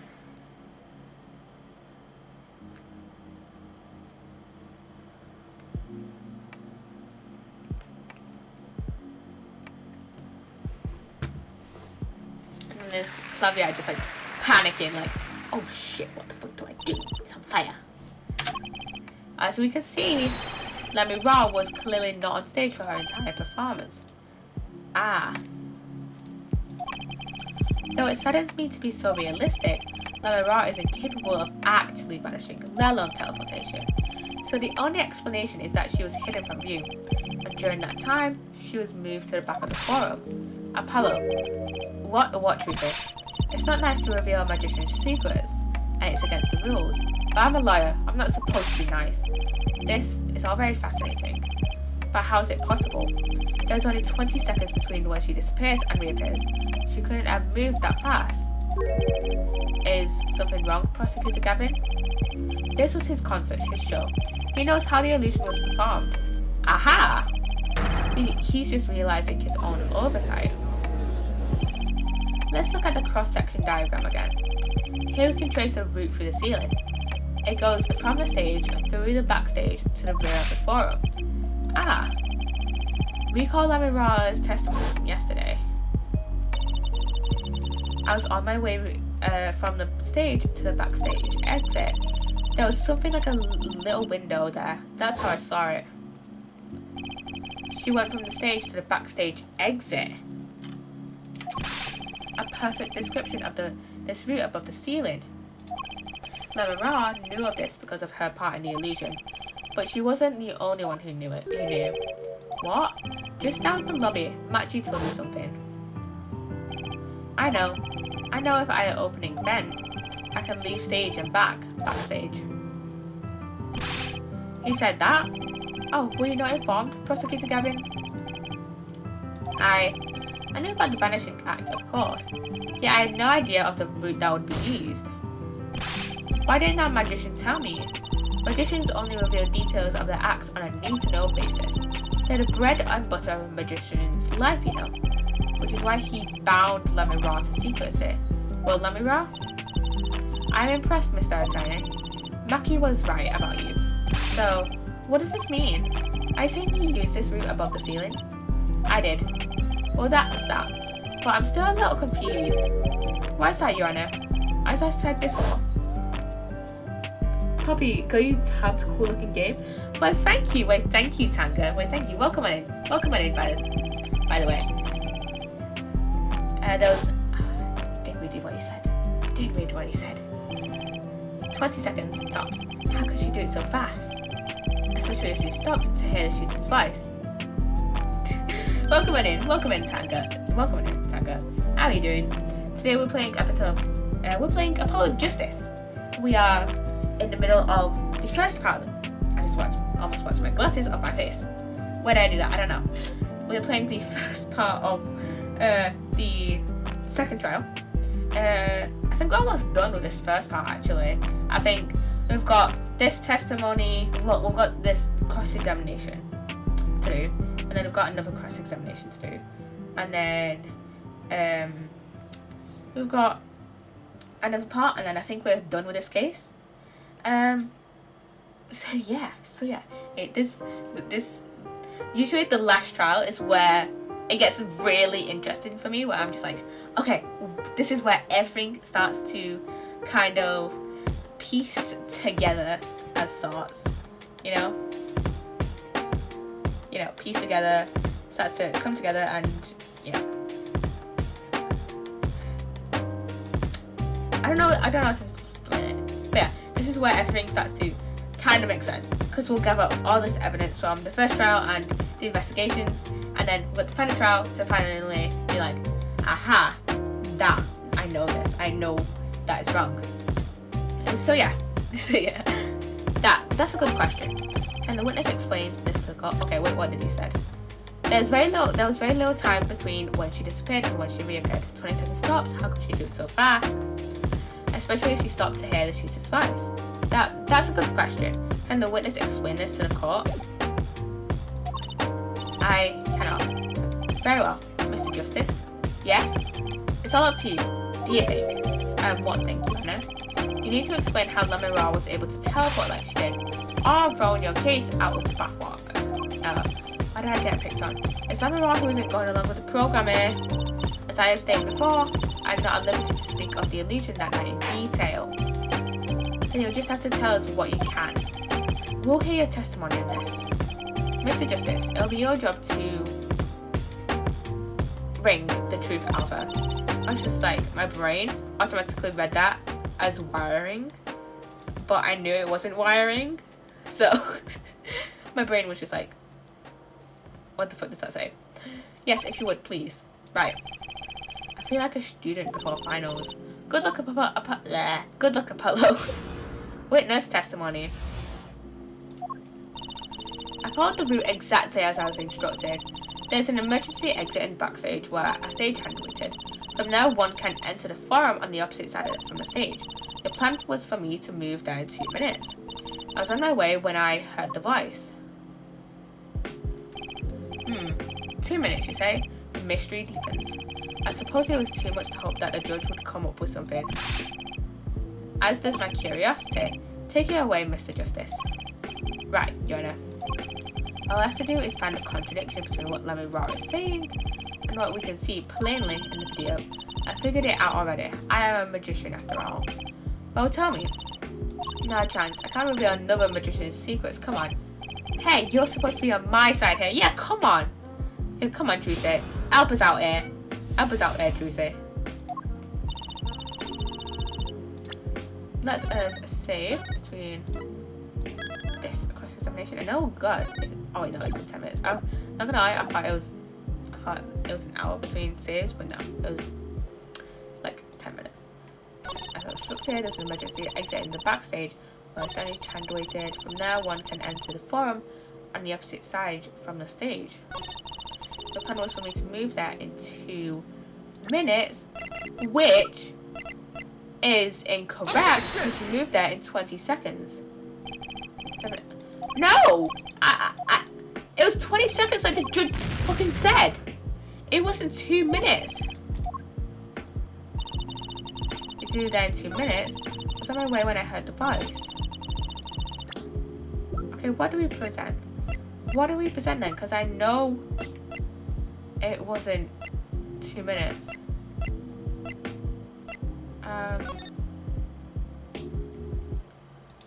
Like, if we don't present the video, then what the fuck do we present?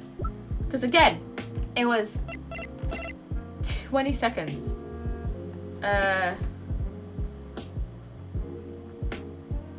Oh, I think we're on the last testimony of this part.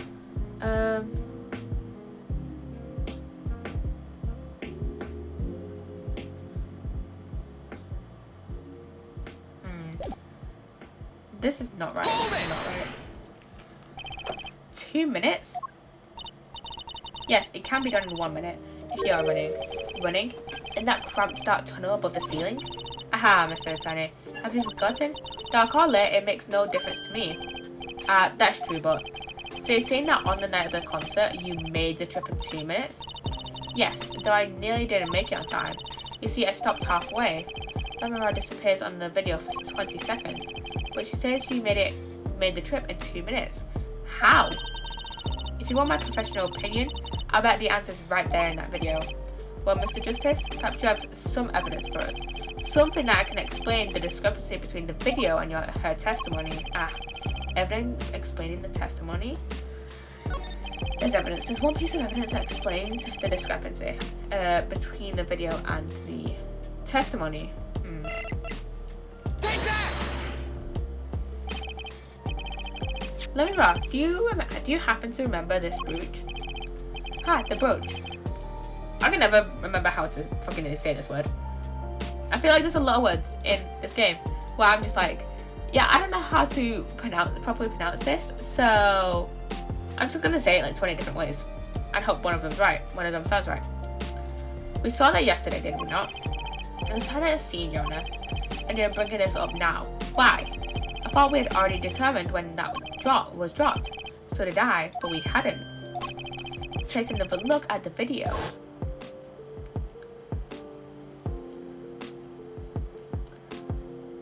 There's her brooch. She had it during the start of Act 2. Here you can see she's wearing that brooch. So she is. Let's look a bit later. This is the second part where after she's disappeared and she doesn't have it. What? The brooch is gone. What? Yeah. The brooch disappeared in the short space of 20 seconds, and it takes a full minute to run from the stage to the backstage, which means there can only be one explanation. The Lamiroir we see before the vanishing acts and the Lamiroir we see after are two different people. What? What? The brooch was found on the floor at the crime scene, and not just on the floor, but on the floor directly beneath the air vent. Lamiroir, tell me, did you drop the brooch on your way from the stage to the backstage at the very moment you witnessed the crime? Yes, I think I did. Ada, Prosecutor Gavin. From your expression, I gather you had no idea this was the case, Her Judge. I, of course, knew about it. What? Don't get me wrong, I wasn't hiding it. It just never occurred to me that the switch and the shooting took place at the same time. So I was right. There was a switch. There was. Just before the stage's tower rose, Lamiroir was replaced. While on the subject, just who was this replacement Lamiroir? Why, the man behind the illusion, Valent Grimere. It was Grimere? That's quite the illusion, but I still don't get one thing. Yes? The switch happened before the tower rose, correct? So you weren't on the stage. That's right. But this fake Lamiroir is still singing. And she's pretty good. That's true. Come on, Apollo. That's an easy one. They were just playing a recording. Ahahaha. The Governors aren't some kind of air guitar band, Farland. Oh, you mean I'm wrong? When we play a show live, we play live. No recordings. Perhaps you can explain, Lamiroir? Very well. Yes. Do tell. And add it to your testimony.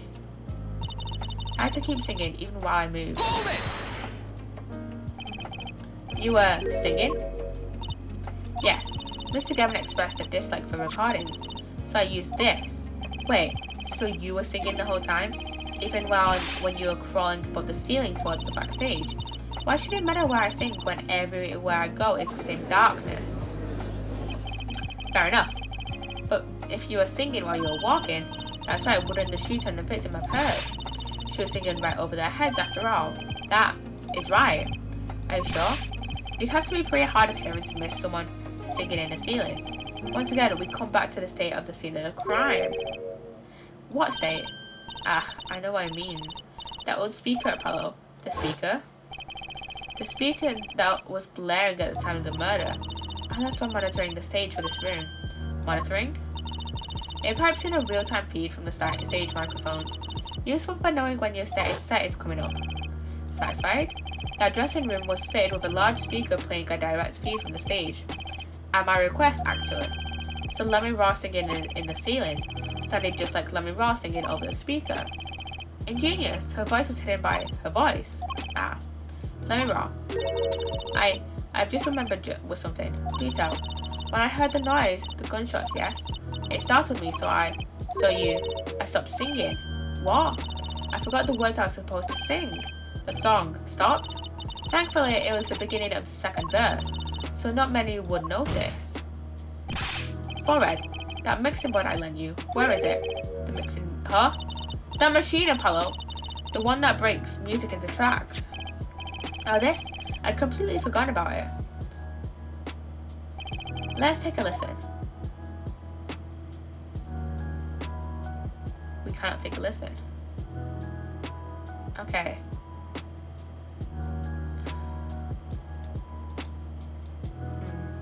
She's like 401. She's one of these. It's a shame we can't really hear, so I can't tell. Start of second verse. Hers is... Which is hers? I don't think we ever...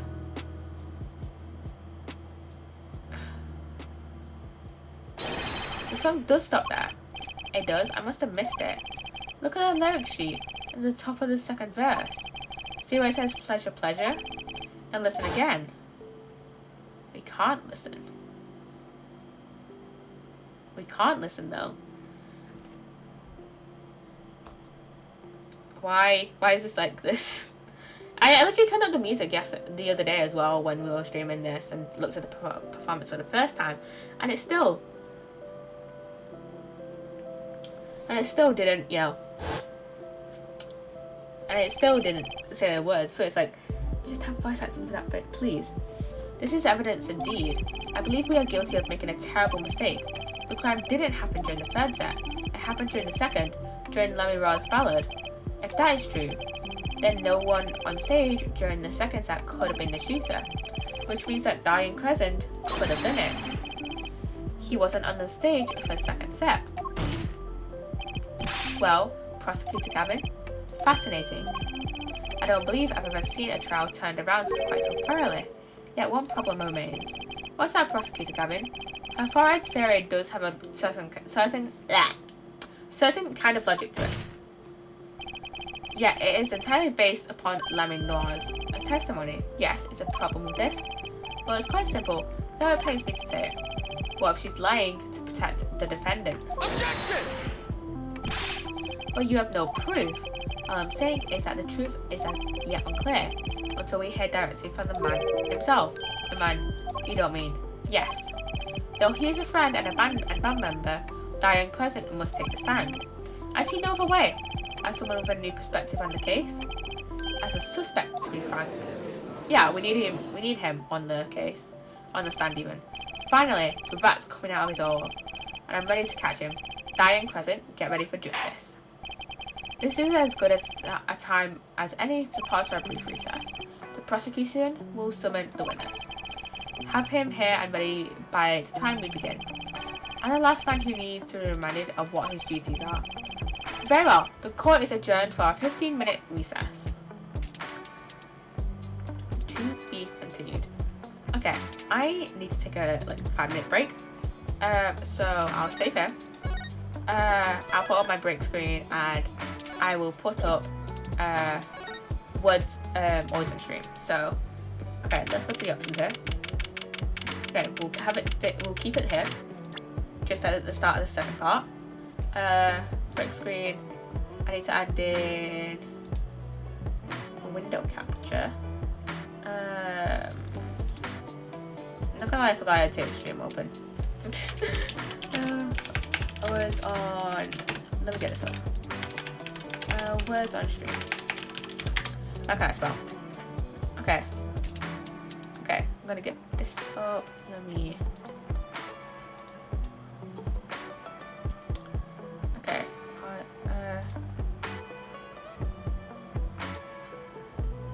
Okay, yeah, I think that was okay. Sounds alright. So let me go. Oh yes, and actually capture words on stream. And oh god, that is massive. Way too big. Way too big. Let's just keep it like. Let's move this. It's like here. And this is me trying to configure this a little bit.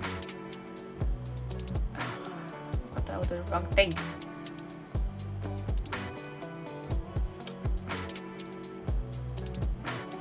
This is me trying to make sure this actually looks good. Not that. Not that. Move that. Not that. There we go. I don't grab hold of this so I can. Why can't I?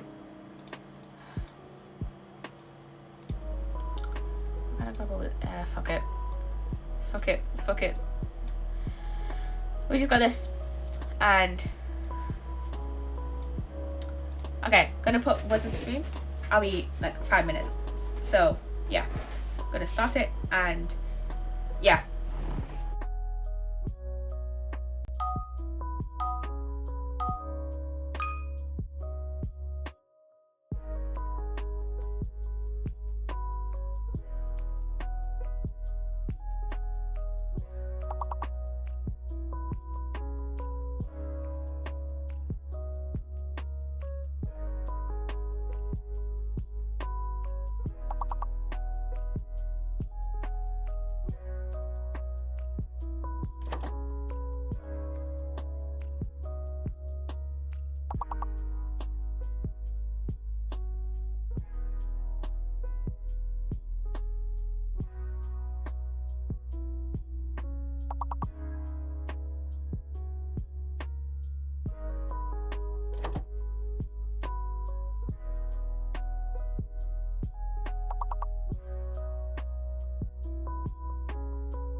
You guys enjoyed the words.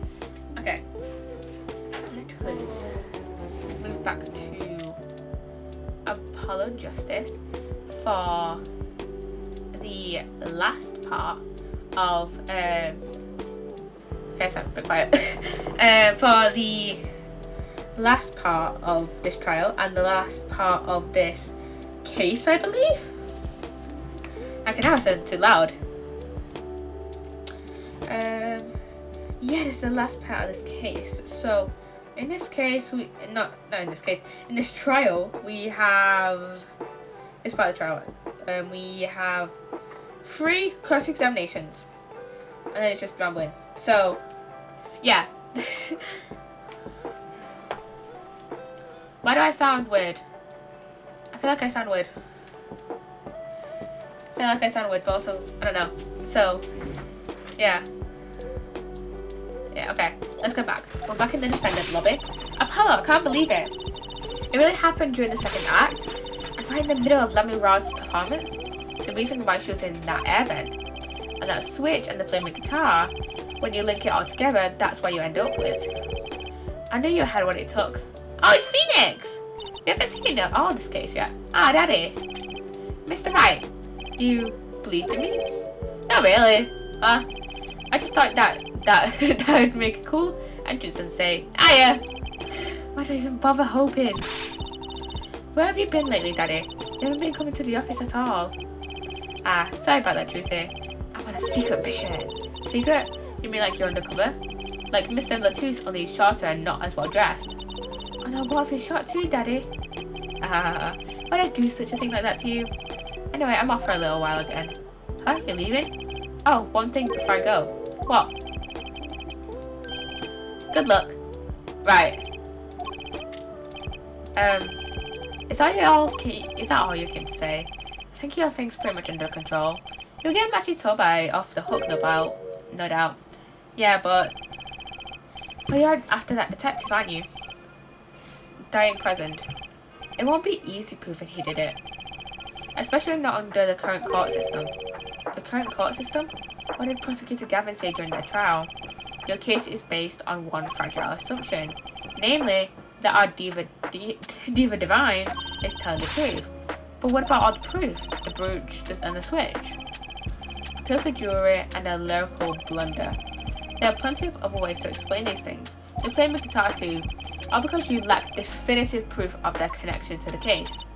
But if the sultry songstress is lying, your case melts like a butter in a frying pan, leaving behind the fainty stench of failure. So what do? Like I said, good luck, and be aware that it will be impossible to prove his guilt by conventional methods. Oh, that reminds me, I have something to give you from our detective friend. Detective Sky, Emma? Let's see, this bag of snacks here was meant for me. Ah, here it is. What are those, Daddy? They don't look like very good snacking material. They were found at the scene. Analysis of the fragments revealed traces of gunpowder. Gunpowder? Probably a firecracker or something similar, like the ones kids are into these good days. These fragments were found under the sofa at the scene of the crime, actually. Under the sofa. Hey, Apollo! That's where we found that little device thingy. Right, this. Well, finally, some evidence that makes sense. Burnt fragments. Huh. That's all from me, I suppose. See you after the verdict. Maybe. Right. Every man has an igniter inside him. Excuse me? Find Diane Crescents. Diane's why can't I say his name anymore? Diane Crescent.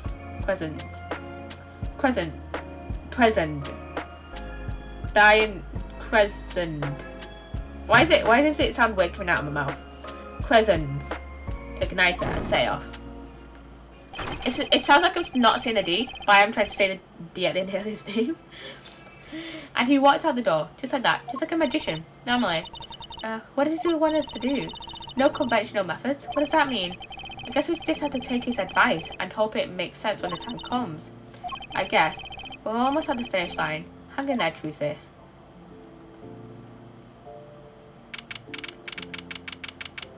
And we're back in the courtroom. I want to have a look at this, actually. Have a little examine. So these are them. So, I think this was some kind of firecracker. Yeah, one of those noise makers like you shoot off at New Year's. Did you know that in China they use firecrackers on New Year's to scare off evil? So it's kind of the same thing. Really? I had no idea. But did you know this? It takes more than 500 peanuts to make one 12-ounce jar of peanut butter. At least my useless fact had something to do with the evidence. Do we have anything else? Let's have a look-see at. Oh, no we do not. Just a little fact about firecrackers and peanut butter. Fun facts of the day. Fun facts of the day. Court is now back in session. Prosecutor Gavin, where is Detective Crescent? In the witness lounge, ready to be called at any time. Very well. May I add, I don't believe any of this. Diane was the first detective I ever worked with. We stopped working together when he moved to Criminal Affairs Division 3. But his guitar playing, it fires my imagination. That's nice, but it has nothing to do with the matter at hand. Correct? Oh, I know. Her forehead. Shut the fuck up about calling that our forehead. Very well. Call the final witness to the stand. Detective Diane Crescent. Name and occupation, please. Diane Crescent. Detective, Criminal Affairs, Division 3. That's the International Affairs Division for those of you who didn't know. And I'm a guitarist for the Governors. Maybe you've heard of us? Shut the fuck up with you cocky fuck. Shut the fuck up, you cocky fuck, with your longest fucking hair. That literally looks like a bullet. Do you fully understand the circumstances under which you stand before us today? Yeah, I understand, Your Honor. What I don't understand is how you let this happen, partner. You gave me a word I wouldn't be standing here. The situation's changed, Diane. Don't call me partner. So much for old friends. And so much for a fucking murderer, Diane. I see what you're doing, Diane. You're pressing the prosecution. Your Honor, if we could begin the trial. Yes, it's high time we did. Let's hear your testimony. You may begin with your response to Lamiroir's testimony, if in fact you have anything to say about it. Oh, I got plenty to say. Lying must be a national pastime in Bodgenia. And wherever you're from, Mr. Justice, ha! Conventional methods are out of the window, huh? Here goes nothing. Here goes nothing. Witness testimony, yeah. The diva's lying, plain and simple. She's got nothing to back up her story. In the first place, she never heard my voice. She forgot the words because she heard gunshots, as if. Didn't Detective Emma Sky hear those gunshots during the third set anyway? The shooting took place when I was on stage, man.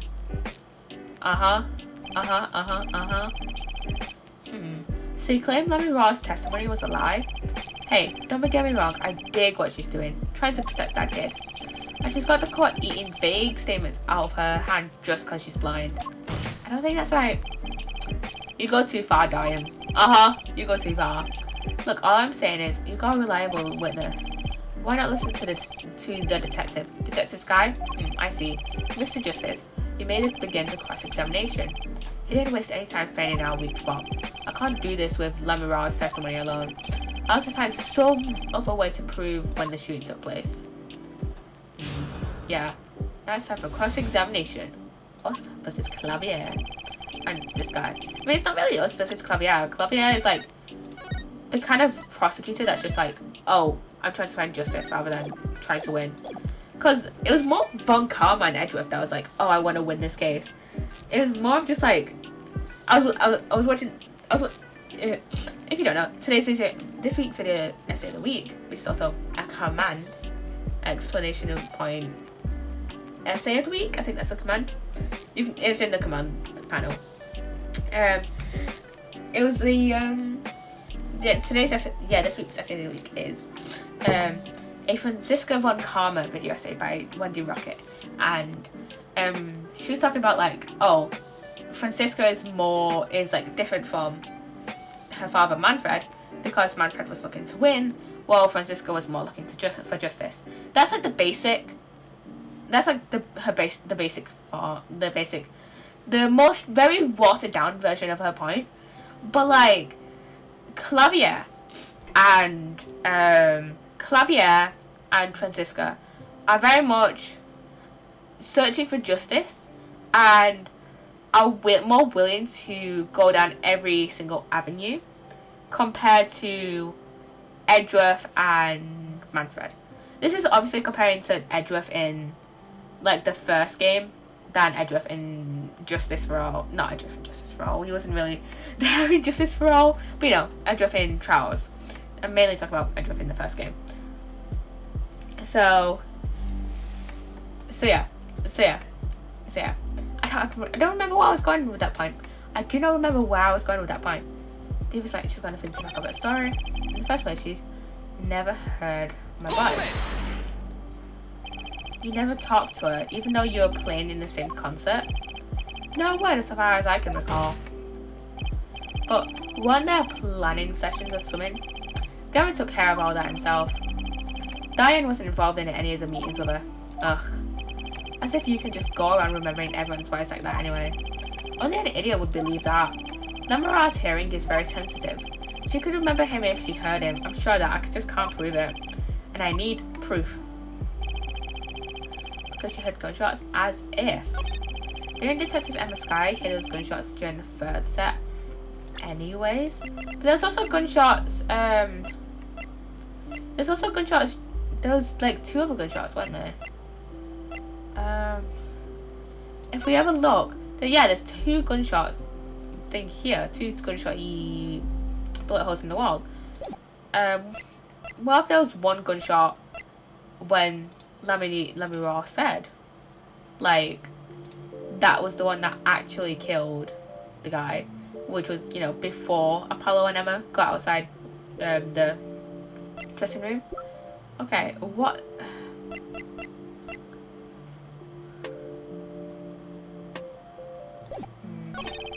Shooting took place when I was on stage, man.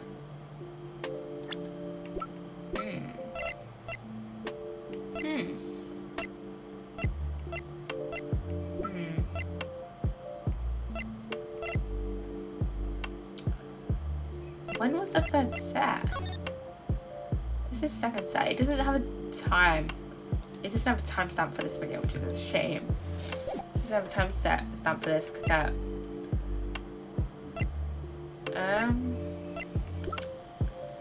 Do we have any proof to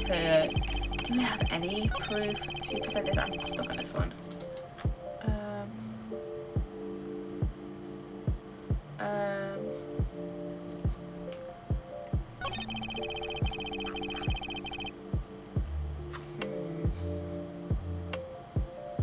Okay, apparently we've got to present these. Objection!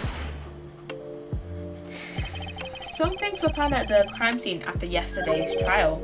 What things? The first was this small device. That's the remote triggered igniter. Correct. And one more thing. What are those? The remains of something burnt? None of a guitar, I hope.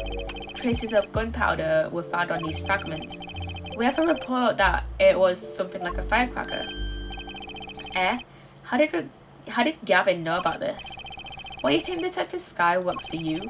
I received the report this morning before coming here. That's when I made my decision, actually. What decision is this, Prosecutor Gavin?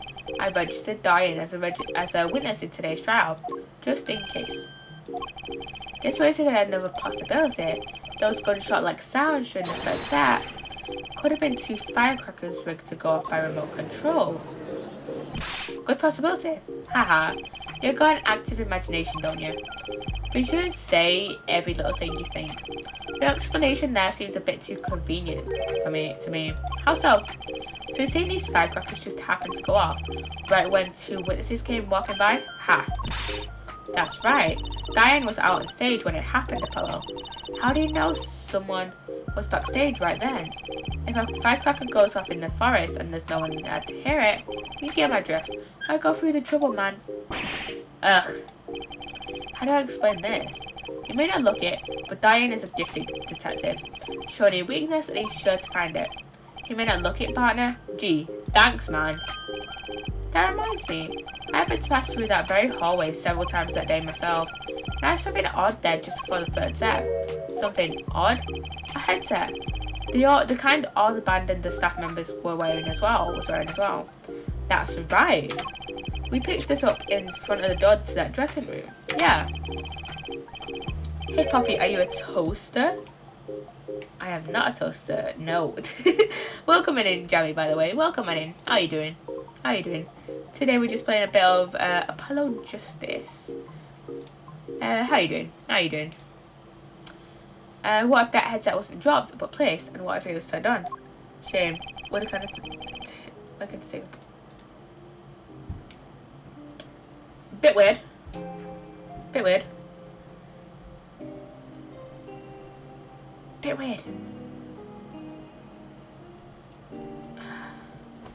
That's a bit weird.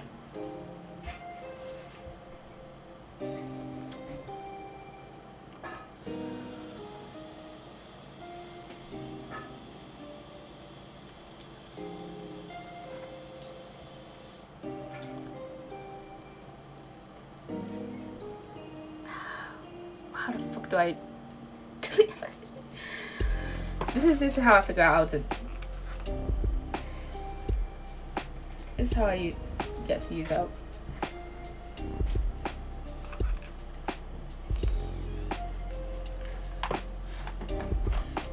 You could hear what was going on in that hallway, even if you're out on stage. Whose side are you on, Gavin? Listen to me, Diane. There are no sides in a court of law. Which is why I now turn to you, her forehead. I have a question for you. Huh? For me? The igniter and the burnt fragments that were found at the scene of the crime. It's certainly a possibility that they were part of a ruse to fake the sounds of gunshots. Throw the headset from the hallway into the mix, and you could fabricate an alibi, but we're still no closer to proving anything. Those gunshots might have been real or fake. We can't say. You've raised the possibility that the shots heard during the third set were faked. Now you need to prove the other half of the case. The other half? Look, I'll just tell him. He wants you to prove the thing went down in the second act. Well, our little piano player was on stage. That's right, Gavin. Indeed. If you can't prove that, then to continue this cross-examination would be pointless. Well, Mr. Justice, can you prove the crime took place during the second set? Yeah, I think. You'd better know, Apollo, otherwise we're through. It can be proven. You make it sound like someone else is going to come along and do it for you. Let's continue the cross-examination then, shall we? Witness, your testimony, if you would. This isn't going to be easy. I need some decisive proof and fast. Ha, you ready, kid? 'Cause I am. Shooting took place in the second set. If you're so sure, let's see your proof. What proof do we have that it took place during the second set?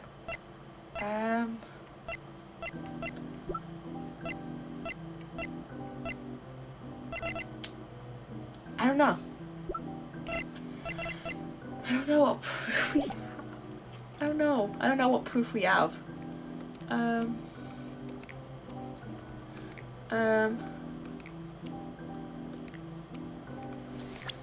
think we have to present this. Objection! I don't really want to, but it seems there's clear proof left behind. Right here in Lamiroir's song. Her song? What exactly is this device thingy? A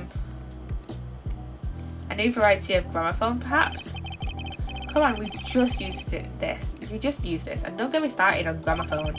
This device was used to record the performance part by part. You move the sliders to adjust the volume. Each instrument is adjustable separately. Lamiroir's voice included. Ho ho! But what does this prove? According to Lamiroir's testimony, at the moment of the shooting, she forgot the words to the song. Ah, you intend to examine the recording at the moment, yeah? We might even hear those gunshots. Exactly. Haha, ridiculous. How are you supposed to hear the gunshots back in that dressing room out on stage? Have you forgotten, Diane? We were all wearing these headsets. Oh. We were all deeply involved in our performance, but Lamiroir's headset would have picked up what she heard all the same. Then let's get to analyzing. That's the wrong thing. Analyzing that recording right now. Lamiroir stopped singing when she heard the shots fired. Find that spot and I'll find the gunshots.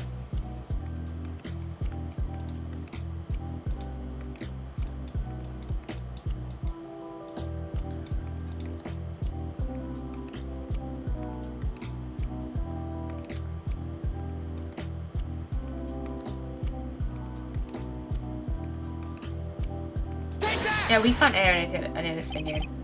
It's a shame. Your Honor, listen closely to this part. This is a track with Lamiroir's vocals. Yeah, we can't hear this. I don't know why. Maybe it's just an issue with my game. Yeah, maybe it's just an issue with like my game and like maybe the save file. I don't know why though. I did hear something faintly there, yes. Why, it sounded like a gunshot. What? This has to be some kind of mistake. Wait, I'm gonna look it up actually why I can't hear Lamiroir singing. Why can't I hear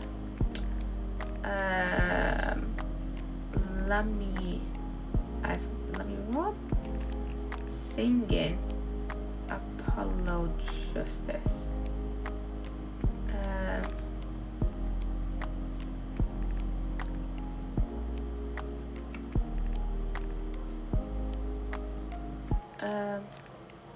Yeah, I can't hear and I don't know why.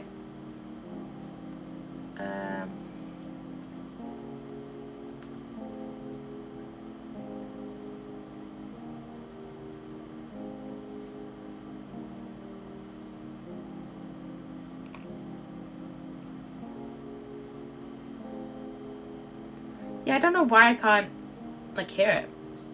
I don't know. I'm just gonna use a walkthrough whenever we get to those parts. What? This has to be some kind of mistake. I believe her case has been made. Gunshots were heard during the second set, which means Lamiroir's testimony was true. Ah. Ada, so she was telling the truth about what she heard. It was the other man speaking, not Mr. Latouche. But what did he say? It's over. Press the switch. Now. Just after that, there was a gunshot, and then the guitar caught on fire. Detective Crescent, you weren't on stage during the second set. You couldn't have done it. But why did we only hear one gunshot on the recording? Weren't 2 bullets fired from this weapon? Lamiroir was moving through the air vent, Your Honor. She must not have been close enough for a mic to catch the first shot. But then, as she passed over the dressing room, the gun fired again, and Mr. Latouche's life was taken. Well, Detective Crescent? Once again, I'm reminded of something. Our performance that day, your performance? Seeing the mixing board jogged my memory. You were there too, her forehead. What is it with today? Problem after problem, Achtung. I forgot what Achtung means. My hug won't start, my guitar case is busted. My guitar's been burnt to a crisp, and to top it all off, someone's dead. And then there was that performance just now. What was that all about? This part is off. Which is that? Second guitar. It was you dying. I thought it was strange at the time. How could you miss such a simple cue? I know you, I know how you play. You're better than that. Yeah, well, You what? I'm Prosecutor Gavin. Why are you getting out? I'm talking about the murder weapon, Mr. Latouche's 45 caliber hand cannon. As we have learned, even the shooter doesn't go in sky with a revolver that size. The kickback is enough to dislocate your shoulder if you're an amateur. Wait, you mean his playing was affected because he hurt himself shooting that revolver? You're forgetting something. Yes, Detective Crescent? I'm a trained police officer, you know. I've had firearms training, plenty of it. I'm no amateur. The standard sidearm issued to police officers is a 38 caliber weapon, a much tamer beast. Also, the murder weapon belonged to the victim, Mr. Latouche, which suggests there was a struggle between killer and victim. So, the killer might not have been holding the revolver correctly when he fired. Is that what you mean? The thought had occurred to me, yes. Dun dun dun. Or does the witness have anything to say to this? Detective Crescent, what I want to ask is what Mr. Sleeves rolled up ready for action has to say. Hey you, attorney. Me? Exactly which piece of your evidence is decisive again? You got a little noise on a tape that could be anything. And you have an alleged guitar cue missed due to a 45 caliber kickback. I wait for this case, Gavin. I really do. You can line up your little weak pieces of evidence all you want. I didn't shoot that manager. And that's the obvious truth. The witness has a point. The defense's arguments, while persuasive, are not decisive. I believe we should hear what the witness has to say in response to the case so far. Your testimony, please, Detective Crescent. Tell us your reasons why you couldn't have done it. Witness testimony, yeah. Come on, why would I even want to kill that manager? You want a reason? Easy, I got no motive, man. This was that diva's first trip to this country, right? How could I possibly know a manager? If I didn't know him, why would I want to kill him? But did you know? You're both international police. You're both part of the international police division.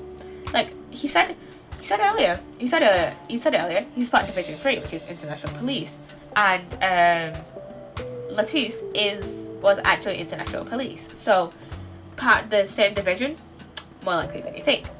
A simple reason indeed. Prosecutor Gavin. Is it the case that Mr. Latouche had not been to our country before? According to our records, yes, not even once. I see. Very well. Mr. Justice, you may begin the cross-examination. Great. Now I need to find a motive. Another cross-examination. Proof of innocence.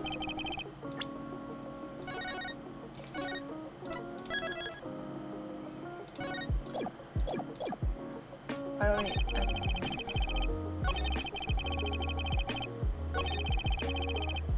Hold it! So you didn't fraternize with him at all during the concert? Fraternize? Ha! I don't think we exchanged a single word. As if anyone would want to talk to that old Eastern blockhead. Now the ladies, that's a different matter altogether. So you see...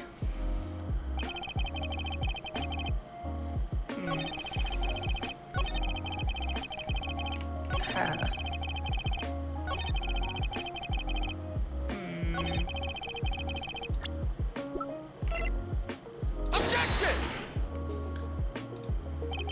Your Honor, take a look at this. What's this? Looks like candy. It's not. Don't lick it, please. Detective Crescent. Ever seen this? Looks like a piece of candy. That's what the judge just said. What it is evidence. Don't lick it before you try it. Specifically, this is a replica of a cocoon. It was found among the victim's belongings. A cocoon? Never seen one that colour. It is a variety only found in the Republic of Virginia. Nowhere else. Alright, but what is this cocoon replica doing in my courtroom? Surely this has nothing to do with a motive for killing Mr. Latouche, does it? It does. Wait. I mean, I think it does. You don't sound so confident, man. A cocoon? Is it one of those silky cocoons? The kind you can make, well, silk out of? Not this one. This cocoon makes a powerful curative. A curative? For what? Apparently, it's the most efficacious? Yeah, efficacious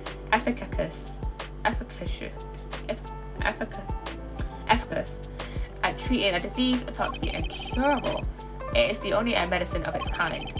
However, it is illegal to take one of those healing cocoons out of Virginia. Whatever for? If it's such a miracle cure, why not share it with the world? Yeah, that's what I've been wondering. We looked into the matter at some length. Apparently, it isn't difficult at all to manufacture the remedy from the cocoon. Yeah, if you change the process only slightly, you can easily make a large quantity of something else entirely. A deadly poison, in fact. But what? There was an incident several years ago where some of these got out onto the black market. It caused quite the commotion in the global community, though the media was kept largely unaware. Intriguing. All this led to a strict ban on the cocoon's export. One rigidly enforced by Interpol, among others. Interpol. Right. The victim, Romain Latouche, was an Interpol agent. Detective Crescent, you insist on referring to him as a manager, but that is misleading. Romain Latouche wasn't killed as a manager. He was killed as an undercover agent. So he's trying to smuggle the scumball into the country. That's what you're trying to say? I'm saying that could well be a motive for murder. Oh, so I was going to sell it on the black market and make myself a pretty penny. Ridiculous. I mean, totally unthinkable. Unthinkable, you say? Why? Perhaps it's time for another testimony about this smuggling of cocoons business. Witness testimony time. This is our third witness testimony. International Affairs got a memo about these cocoons. Interpol's all hot and bothered about them. Can't sell them on the black market. Too dangerous. Yeah, cocoon smuggling ain't exactly lucrative anymore. Man, I'm in the International Affairs. I know the deal. Indeed. Interpol wanted these cocoons bad enough to send Mr. Latouche undercover. You kids think of the craziest things. But no way am I going to risk life and limb just to get my hands on some dirty cocoon money. Not the most noble statements, but duly noted. According to reports, these cocoons top Interpol's list. Selling them to an underground organization would be risky. Very well. You may begin the cross-examination. This is the only motive I've got. Who's up to something? I'm going to find out what. Yeah, we have to find out what.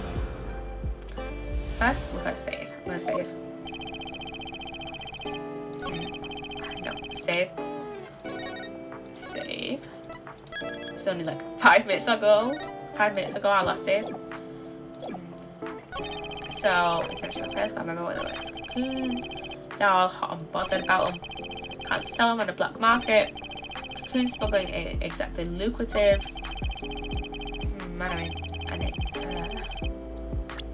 Do I present?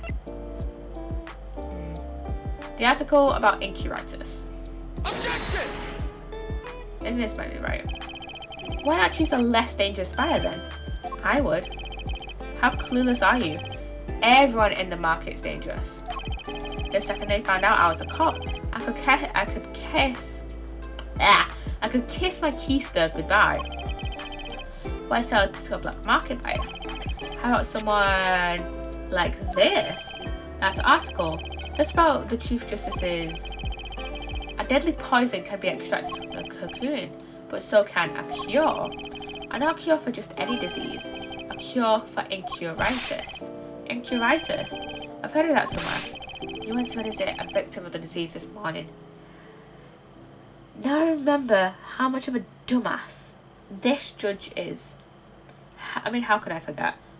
We've spent like 3 games, excluding Turnabout Beginnings, Turnabout Memories, and the first trial of Bridge to the Turnabout with this guy. Like literally, the only times we have spent with a different judge is Turnabout Beginnings, Turnabout Memories, I believe. Those were flashback cases, and I believe, well, no, I think it was Beginnings. That was Mia and Edra's first case, and I know that one was definitely with the blonde judge, and the one that actually still has hair on his head, and Memories I think was also with the blonde judge, and then the first trial of Bridge to the Turnabout was also with the blonde judge, because I remember, because Edgeworth, because at the time Phoenix was in the hospital, no one was there to defend. Who was the defendant in Bridge? I think he was the defendant in Bridge.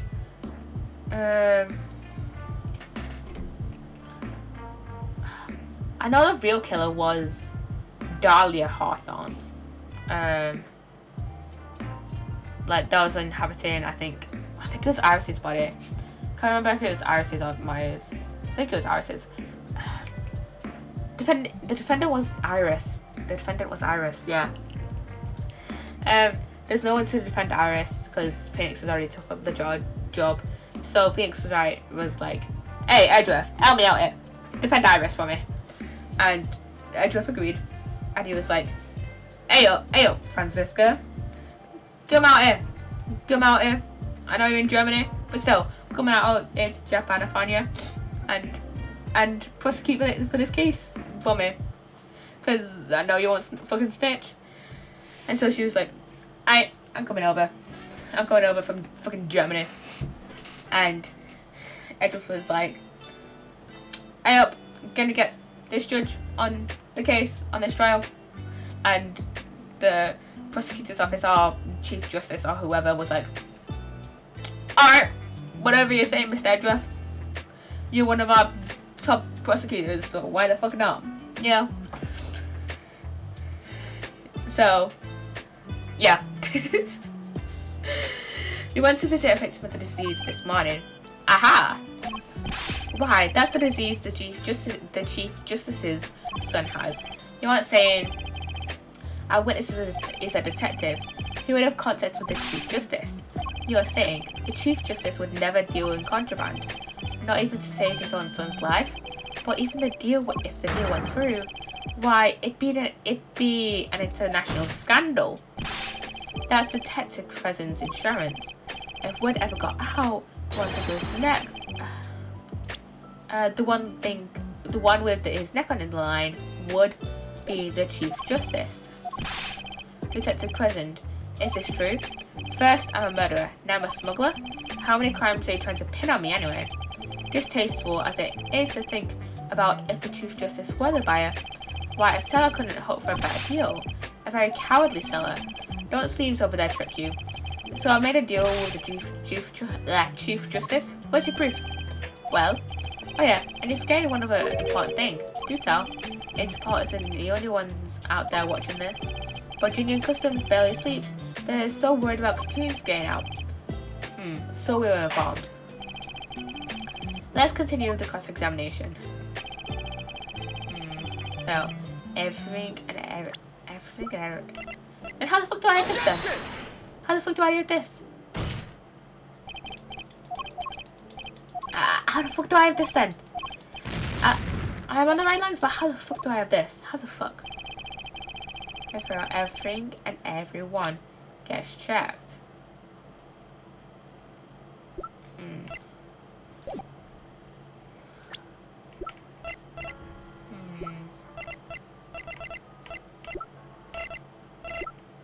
Wait, do we have...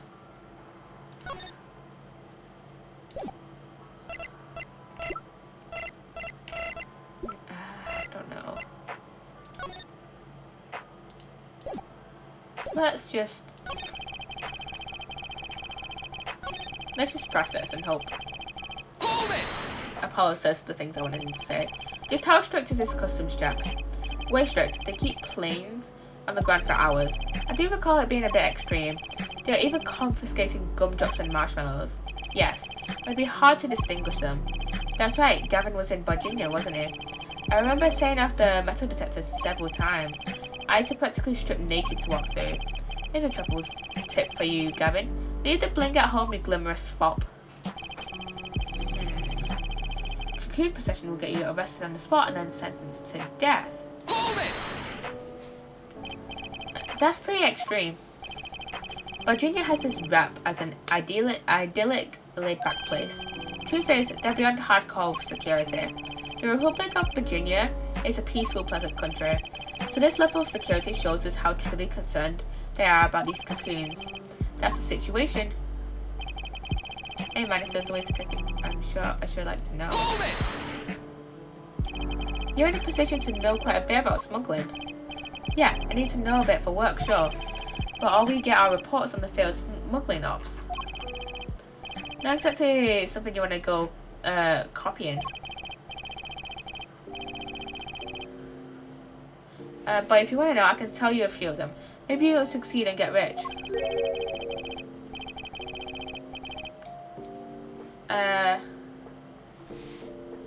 I would be interested in a hearing, purely from a legal perspective, of course. And we provide a judicial system. The replica has to be the key to his motive. There's got to be a way to find out what he was up to.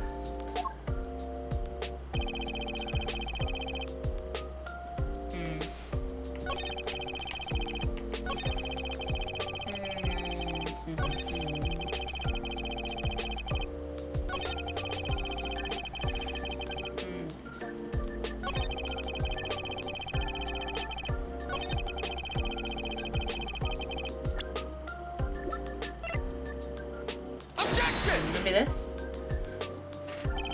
Actually, there is one way. What? One way to get something out of the country? No checks? What is it? You become a prosecutor. A prosecutor? Ah. I don't believe it. Believe it, Prosecutor Gavin. What was it that you told me yesterday at your office? It was a beautiful instrument. It was played lovingly for many years. A guitar befitting a woman like Lamiroir. How did it end up here? I mentioned how much I enjoyed playing it that night, and I made a present of it. So this guitar is from Virginia? That it is. We couldn't carry it on the plane. Changes in air pressure and humidity could ruin the wood. So we vacuum packed it in So we vacuum packed it in Lamiroir's studio. And it's a special shipping service available to me for transporting evidence. They brought it right up to my office for me. Pristine and untouched. Did I get that right, Prosecutor Gavin? Untouched? Quite. The guitar was wrapped in several sheets and vacuum packed in Virginia. The pack was untouched until the day of the concert. Are you saying that guitar was with cocoons this small? It would have been very easy to use your guitar as a mule to smuggle a cocoon out of Virginia. Oh, what? Which reminds me, Prosecutor Gavin. That guitar had some work done on it recently, right? Work? Good memory, her forehead. Well, you know how guitars have a round hole in the front? It is called the sound hole. Well, they found something attached to the wood just inside the hole. A broken device of sorts. A broken device? Yeah, this in fact, the igniter. An igniter? Exactly. Consider this, if you will. What if the igniter wasn't the only thing that was attached inside the guitar? You mean? He means this, of course. Ah! There was a way to get a cocoon out of the country. They could use picky Prosecutor Gavin's privileged guitar as a mule. And who better to do that than someone with access, like a member of the band? Yuck. I don't even know what... York? York? Order. So the igniter was placed in there for a clear reason, it seems. It was a safety precaution. A precaution? Ah, her forehead. At last it all comes together. Every strange thing that happened that day. Care to review? Maestro, the gentle sounds of Lamiroir's ballad, if you please. First, my keys were stolen, a harmless misdemeanor, which forced me to break the lock on my guitar case. The key was stolen to retrieve the cocoon from the guitar. I see, but things didn't go so well. The smuggler wasn't counting on the guitar being wrapped. Only a member of the band could get near that case. Unwrapping the guitar would raise too many suspicions. Then the concert began. Right about this time, a very large problem presented itself to the smuggler. What's that? Mr. Latouche. Ah, Mr. Latouche, an undercover agent, was onto something. He would have known about the guitar. He'd only have to check the shipping records. So, Mr. Latouche tried to examine the guitar himself. If the cocoon were confiscated then, the gig would be up. The only thing left for the smuggler to do was to get rid of the whole lot. It's over. Press the switch, now. The guitar burst into flames, and the cocoon was lost. And we have it. And then, Mr. Latouche died, with Lamiroir there to witness it. There's your case. Aha. Brilliant, man. Detective Crescent. I gotta know, you make all that up on the fly? For a made-up story, it makes a great deal of sense, dying. The Republic of Virginia? Sorry man, but I haven't even been there. True, you haven't. Ha, let's see you make up a story for that, kid. How'd I hide the cocoon in the first place, sir? It's not so hard to imagine. You had help, a Virginian accomplice. That's all. That you had an accomplice was clear from the start. The voice Lamiroir heard proves it. It's over. Press the switch, now. You made this transmission from backstage, while your co-conspirator was on stage. But who was it? This is it, the coup de grace. And for one, I know what I'm doing. There's only one person who could have helped him. Let's hear what Mr. Justice has to say then. But be warned, with great accusation comes great responsibility. Make up your answer on the fly, as it were, and you'll be harshly penalized. Oh, save. I'm gonna say Lamiroir. Is it Lamiroir? Are you ready, Mr. Justice? He was the smuggler's accomplice. I don't want to say Lamiroir, but was it Lamiroir? I'm gonna look this up because I don't want to lose. Ooh. It wasn't Lamiroir. It wasn't Lamiroir. It was our defendant. Take that! There's only one person who meets all the requirements for the accomplice, and that person is the defendant, Maki Tobai. But Mr. Justice, he's your client. A defense attorney accusing his client? That's a new one. I assure you no one is more unhappy about this than I. But I am here to defend him in the murder of Mr. Latouche, and I stand by my statement earlier that he is innocent of that particular crime. Indeed, the defendant is Virginian. He does meet the basic requirements to be the accomplice. But what if it was in fact Lamiroir? It couldn't have been. Well, you seem sure of yourself. The reason is electronic signals, Your Honor. Electronic signals? Recall that this remote only works to a range of 30 feet. Beyond that, it's useless. Yes, that's true. Now think back to the testimony. When the shooter made his transmission, Lamiroir was in the air vent, right above the dressing room where the shooter stood. Let's look at the stage diagram. This is the area where the remote control could reach from the air vent. Well, looking at this, it seems that Lamiroir still could have done the deed. No. When the shooter made that transmission, the stage was slightly different than shown here. It was in the middle of the guitar serenade. Part of the stage was raised. Prosecutor Gavin and the Lamiroir standing were in the air. They are on a tower which happens to be 15 feet tall. So it was out of range. In other words, the remote couldn't have worked from Lamiroir's position in the air vent. Well, Detective Present, what do you say to that? Your Honor. Yes, Detective? Could we see the video where Gavin's guitar bends? Just one more time? Well, I don't see why not. Oh, what? Don't tell me he has a way out of this. Oh, come on. Come on, dude. Why are we seeing this again, though?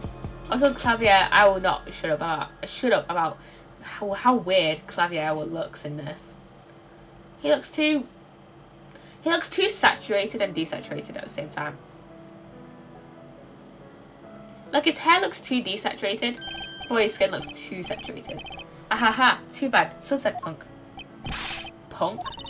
First you were sleeves, then kid, now Punk.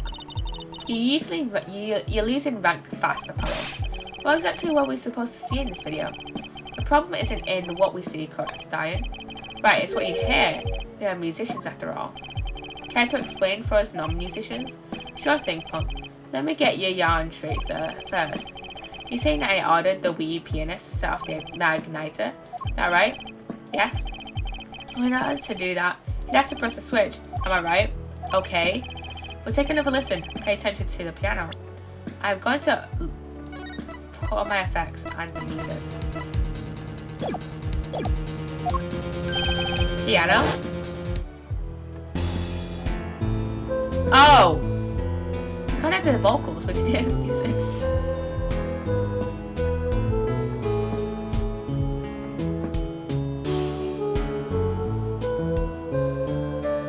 What are we supposed to hear?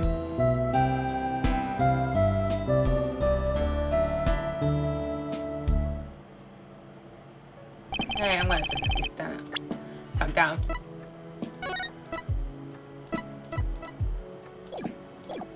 What seems to be the problem there? The piano sounded just fine, and that's the problem, man. You still don't get it?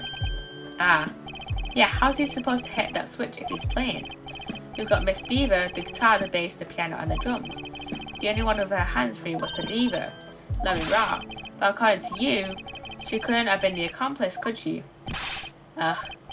The accomplice would have had a hard time helping out if they couldn't even press a switch. I mean, he could have just like done. He could have just been like. I don't know if that makes sense, but he could just like. If you, I don't know what I'm saying. But if it was a part where it was like some chords that were like right next to each other, he could just be like do do do. The piano plays non-stop. He could just be like do do do do instead of do do. I don't know how to further explain this. There's some things where I'm just like, I don't know how to explain it, so I'm gonna do charades. Yeah. I don't know. He couldn't have pressed that switch. Well, Mr. Justice, the piano does seem to be playing when the guitar catches fire. Well, it's okay. We all make mistakes sometimes. Apollo? Wait, well, were you wrong? What did he say? Were you wrong? I can't be wrong. Everything makes perfect sense. How could it all just... Strange. What's strange? No, it's just... Something's odd about the performance there. Odd? Mr. Justice, if Maki Tobai didn't press the switch, then he could not have been the accomplice you claim he is. But everything points to it. Every fact says he's the accomplice. We got the facts wrong, man. Here's some facts for you. Gavin's guitar is on fire, but the pianist didn't press the switch. In other words, your story is full of holes. Mr. Justice, let's hear your final opinion on the matter now. Was the defendant, Maki Tobai, the accomplice? Your answer will reflect on everything you've said here.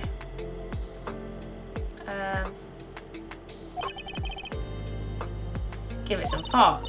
Apollo, if Maki's not the accomplice, then our whole case is ruined. I know that it has to be him. He was the only one who could have helped the smuggler. He had to have pressed that switch. Well, you'd better find a way to prove it. What do I do? What do I do?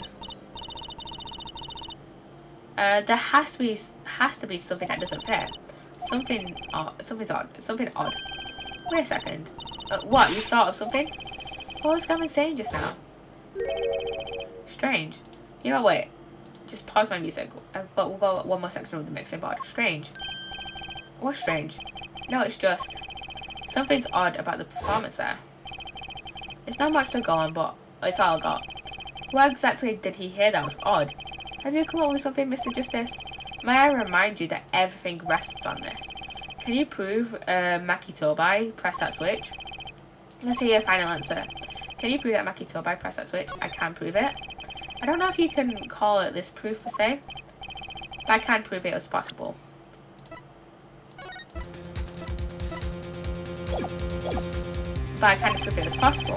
Then, as prosecutor, it falls to me to ask you to show us evidence supporting this. Alright, you sure about this? Ha, accept it. Accept it, there's no evidence, man. Let's see your evidence, Mr. Justice. On what do you base your claim the defendant pressed that switch? The mixing board? The basis for my claim is music, Your Honor. Music? What about music? Let's listen to the piano part around the time when the switch was to be pressed, right before the guitar burst into flame.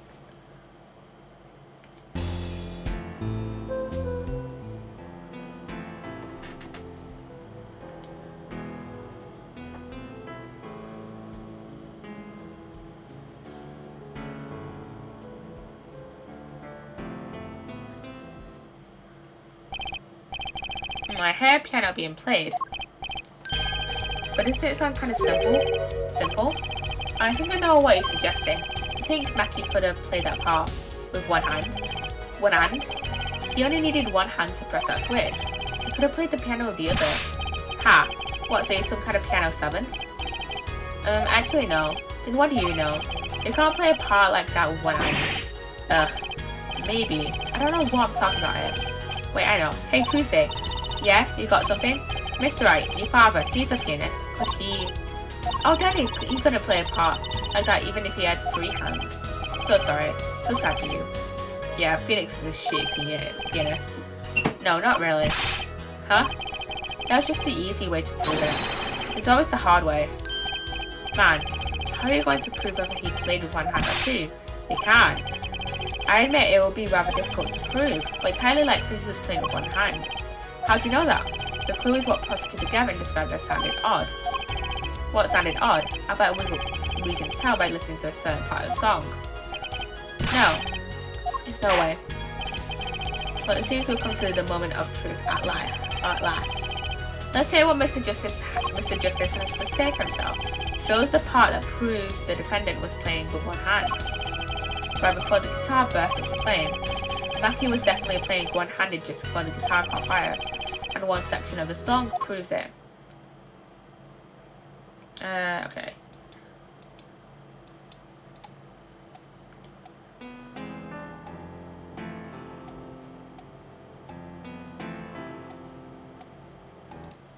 Take that! Because this is what it said on the walkthrough.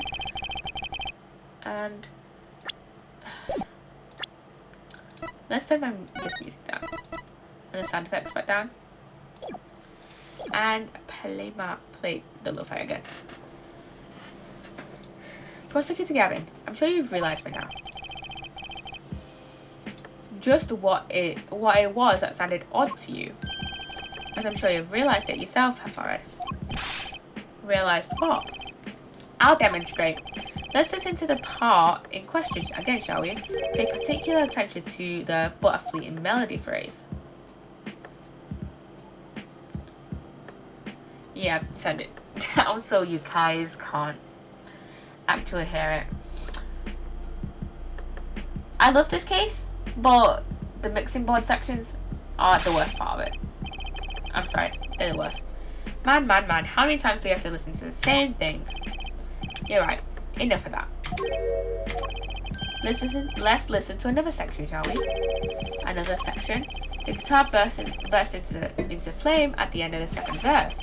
Let's listen to the same spot in the first verse. Pay attention to that all that night in my attention brace. Attention brace.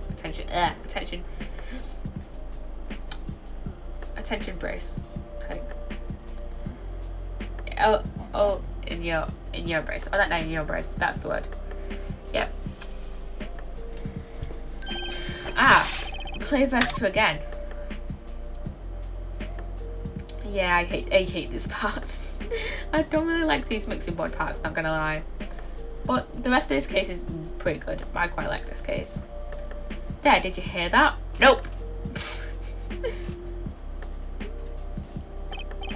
They feel the same, true. But they're clearly very different.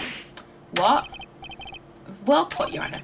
The phrase in verse 2 is quite simple, but the same phrase in verse 1 has high and low notes.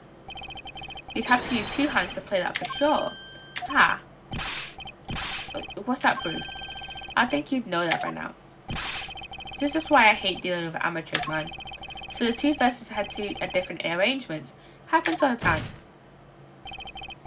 Now this time, Diane. There's no proof in changing an arrangement if you can't hear it clearly. And that wasn't the point. I didn't play specifically so that the piano would stay in the background. Oh. That was what I noticed. Why should the same phrase sound slightly different, I asked myself. Now ask yourself why Mackie changed how he played. And there's only one answer. He needed a free hand in order to press a switch. No. Yes. Order. I believe this ties all the facts together. Well, Prosecutor Gavin? Yes, quite. Though personally this comes as a terrible disappointment. What? No comeback? I can't believe it. I finally did it. I shut him up.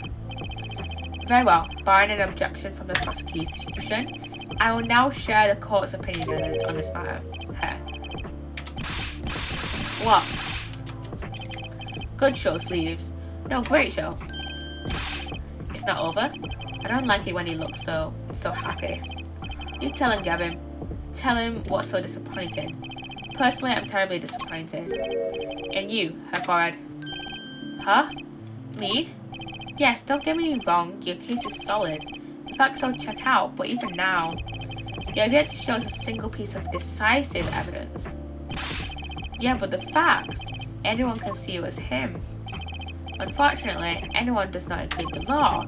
I'm afraid your case doesn't cut it. But 1,000 facts may point towards the same conclusion, but without decisive evidence, it's not proof. That's the rule under our current legal system.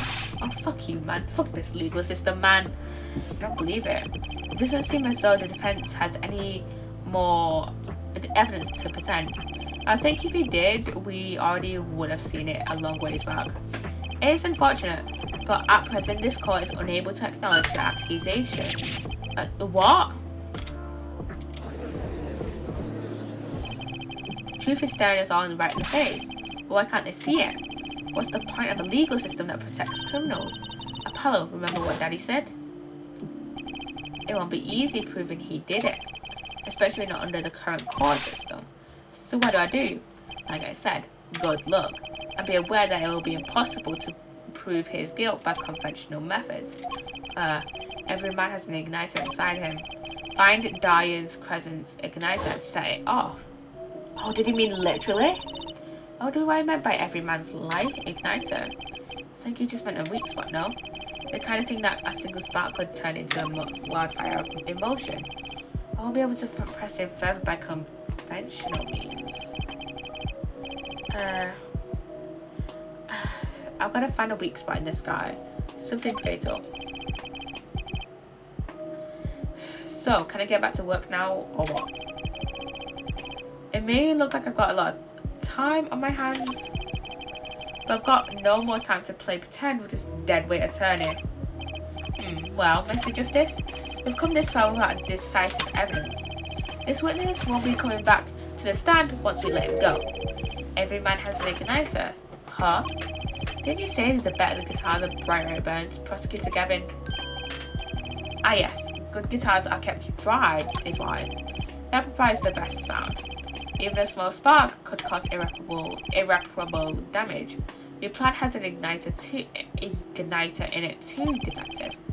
It was there from the very beginning. What? Fighting time, Justice. If you blow this one, he'll be out of your hands for good. Go for it, Apollo. What, and this igniter is supposed to come burn me up? That's almost poetic there, Mr. Attorney. All the better, I'm rather fond of poetry, and I intend to hear this one through to the very end. Herr Forward, you are accusing this man, Diane Crescent, of 2 crimes. The murder of Mr. Latouche and the smuggling of a Bonjunian cocoon. This is your last chance to prove your case. This trial has already run on far too long. Mr. Justice, this will be my last warning. The moment this igniter of yours turns out to be a dud, this is the moment this cross-examination ends. Understood? Yes, Your Honor. Then let's have it. Show us the basis for these accusations against Diane Crescent. Okay, this is really my last chance. The key that will take apart Diane Crescent's plan is, let's call a witness, shall we? Your igniter isn't a piece of evidence. Huh? So what is? It is true that I couldn't show decisive evidence, but perhaps what I needed to prove my case was something else. You mean a witness? And proving his guilt is a tall order, but I've got just the person to do it. Very well, Mr. Justice. Who is this person who can prove Diane Crescent's guilt? That would be Machi Tobai.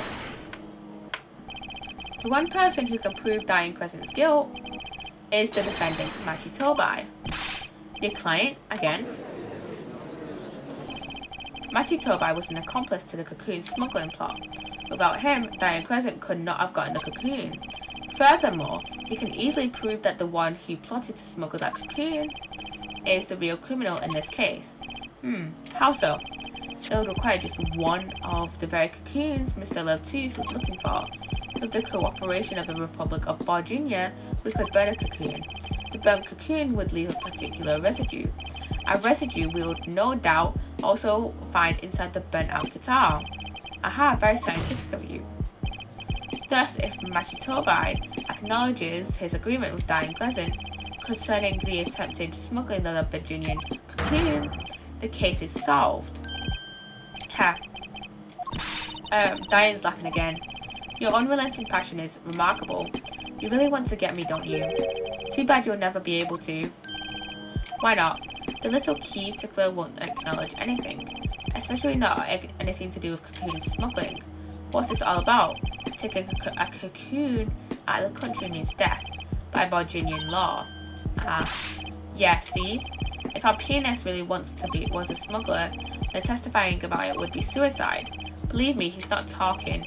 But you're wrong, Detective Crescent. What? It's the other way round. If Machi doesn't admit to smuggling here, he's in deep trouble, huh? How? Look, if Machi admits to smuggling here, then he'll be tried in our courts by our laws. You don't get the death penalty for smuggling in our country. The victim in this case was an undercover Interpol agent. I'm sure that news has already reached Virginia, and they'll likely broadcast our dealings in court today, including the part about the Virginian cocoon. Yeah, but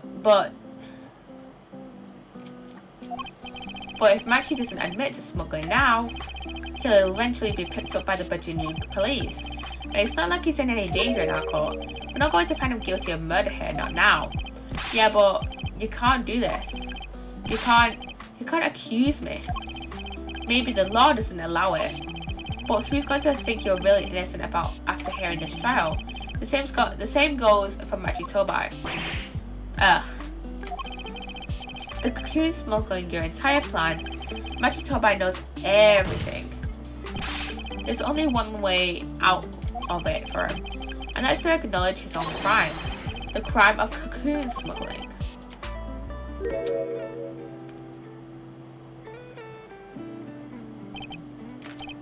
Here, don't worry there.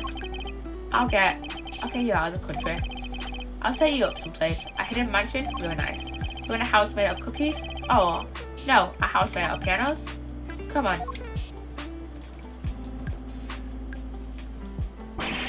Please. Don't take. Classic witness breakdown. Classic suspect breakdown. Classic Ace Attorney breakdown.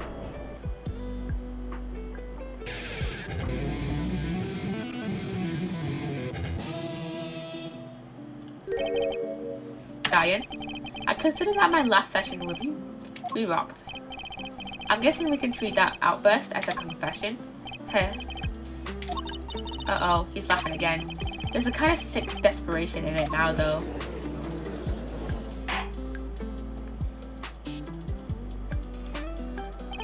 Well, have you been listening to today's trial? Yes. When you'll talk, you'll tell this court everything.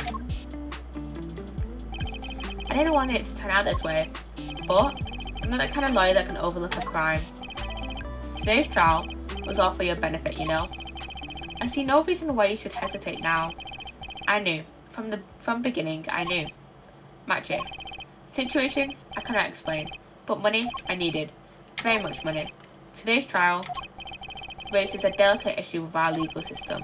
The only thing definite in a court of law is evidence. This is the golden rule. However, it has become apparent that not all things can be tried by the standard. Should another case of this sort surface, we may have to consider an alternate system by which to administer justice. Anyway, Mr. Machitobai, yes, I promise you will receive a fair trial by the laws of our country. And with regards to the current changes for the murder of Mr. Toulouse, this court is prepared to announce a verdict. I thank you. I only lie, but you see truth. You find truth. That's our job. Very well. This court finds the defendant, Machitobai, not guilty. Uh-oh, my camera has died right in the middle. That's the first stupid fucking face I pulled there. There we go. Court is adjourned. God, my thing peaked there. I only just realised.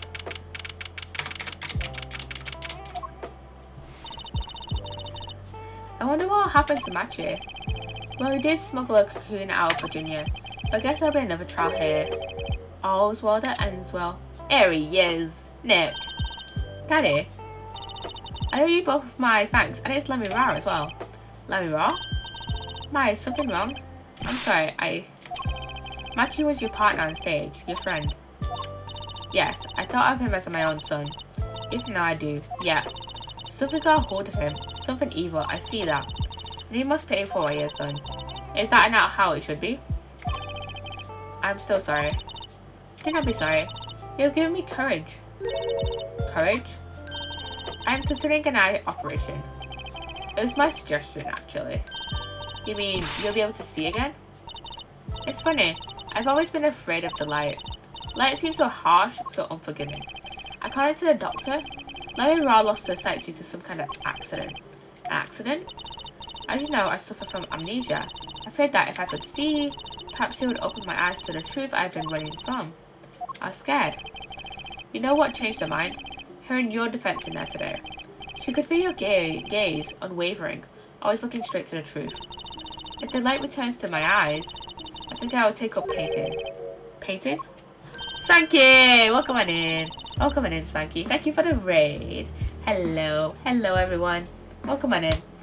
Hope you had a good stream. I really good stream, thanks, Spanky. Hope you had a good stream, Spanky. How did it go? How did your stream go? How did it go? We're just playing a little bit of Apollo Justice. We're in the last little bit of it now, in the just the aftermath of the last trial. Hope your stream went well. That's right, she's the landscape painter in sound after all. Evening, let's get that average watch time up. I hope so. I hope luckily we've had like quite a few people here in today, so I hope to get my like average viewer count up. Anyways, how's and yeah, all good, thanks. Oh, no problem, no problem. Oh yeah, what were you streaming? You've been streaming a lot of that, what was it, Skies of Arcadia? Were you streaming that again, earlier? I'll paint the two of you, I promise. Woohoo, I can't wait, Lamiroir. I owe you my thanks too, Apollo. Thanks, Mr. Right, but for what? You reminded me I needed to hurry things along. On my secret mission, that is. Right, your secret mission. Apollo, Truce. I hope that we will meet again someday soon. You bet, me too. And so, like a ballad, the trial flowed on and on until it came to the end. Thanks to the trial, the guitar's serenade was a huge hit. Prosecutor Gavin's even more dazzling to look at now. But there's something I want to say to that guy. Next time you write a ballad, have them catch the killer at the end. Yep, Armand, one of my excellent followers, bought it for the channel as it's an RPG I love, but not played for 23 years. So playing it to completion as a fact for being donated. Oh, that's cool. I didn't know that someone had bought it for you. That is so cool though.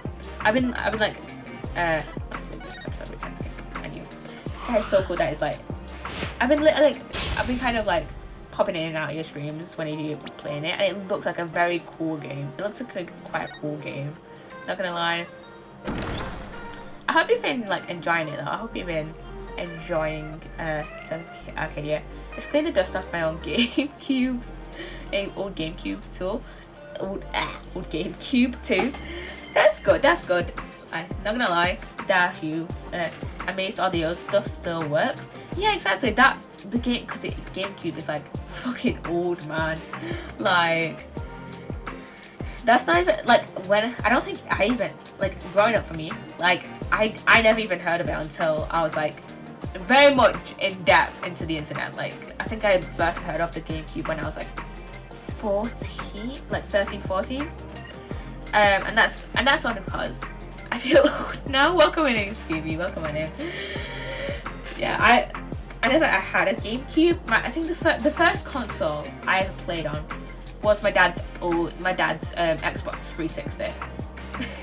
And then the first console that was like mine was a DS. And here's me playing the Commodore 64 and Amiga. Yeah, literally. Yeah, I think me and my sister used to both have DS's. Like regular old DS's. I think, I can't remember. I can't remember. There was a red and a pink one, and I can't remember who had which one. And then when I was 9, on my 9th birthday, I got a 3DS along with Animal Crossing New Leaf. And then I didn't get another console. I mean, like, and around that, and I think like the year before then, DS still feels like a new handheld to me. Not gonna lie, the DS still feels like still kind of new. Like obviously it probably doesn't feel as new to me as it does for you, cause like the DS was like one of my first consoles. But like it still doesn't feel that long ago that it released. Cause when I think of the DS, I'm like, oh, it came out like not too long before the Nintendo Switch released, and that was like not too long ago. But then I remember the Switch released like 7 years ago. So yeah, and then I remember I still have my old original black and white Game Boy, which somehow still works. Jeez, the Game Boy was a while ago. Yeah, there's like quite a few like handhelds I've just like never like touched, because it's like by that time it was like Xbox 360 and DS time. Yeah, the cat's in my room. I don't know if you can see her. Yeah, it's at least 6 months old now. Yeah. Mark, you okay there? I'll show you. She's there. She's here. Kitty, yeah. Where's she's going? I don't know. Usually she'll come in my room and just sleep on my blankets on my bed. But she hasn't slept in my room for a few days now. At least since last time I was here. No. I think the last time that I know she slept on my bed was on Wednesday, I think, actually. So, yeah. But yeah, the DS to me still feels like new. But then it's like, oh, it's been like 10 years since I got my 3DS, and even longer than that since I got my other DS, which my other DS, I do not know where that is. Like, yeah, I mean, to be fair, we have like a what's the word for it? We have a thing here, like in between me and my dad's room. We have just like a storage closet of like a ton of like old like games, like board games and stuff like that. So the DSs are probably in there. So the DSs are probably in there with like all old like teddies and games and stuff like that. I mean, and there's a few other like games that have been there for ages, like scattered around places. Like for example, in my wardrobe here, I have Dream Phone, which is, you know, absolutely bad because it's been in this wardrobe for fucking ages. So the box is all battered and the phone probably doesn't work anymore. I don't even remember the rules of Dream Phone, but I remember me and my sister used to play it a lot. But yeah, my first DS is probably in that storage closet, which, you know, every year, my dad is like, me and my sister, like me and my dad or whatever, are like, oh, we should clean that out. Or my sister would be like, oh, you should get dad to clean out, and never do. We never do. So this is actually a save. Yes, this is safe, probably. But yeah, never clean that out. It's just the pile. It's just, the thing is though, everything is just shoved into there, so it's like we can barely do anything with it. And just like everything is just shoved into there, so it's like leaving an alert while I do a few post-stream stuff. Okay. You go do all your post-stream stuff. Thank you for the raid. Thank you again for the raid. I'm gonna be ending soon anyways. Who is live? Who is live? Who is live? I don't think anyone from the small streamer Discord is live, so let's raid someone that is playing. Let's raid someone else that is playing Apollo Justice. Let's hope someone is playing a game before us, or playing a trial that is before ours. I don't think so. I don't think anyone is playing a trial that's before ours. I think everyone is playing. I don't think. Okay, let's see. Who to raid? Okay. Let's just raid someone that's playing Phoenix Wright then. Let's just raid somebody that's playing the Phoenix Wright trilogy. Let's see.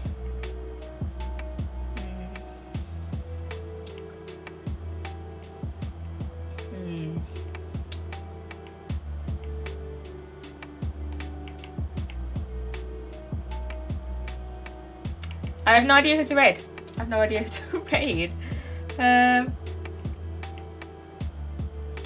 Wait, I'm gonna mute YouTube for a second while I get up this person's stream.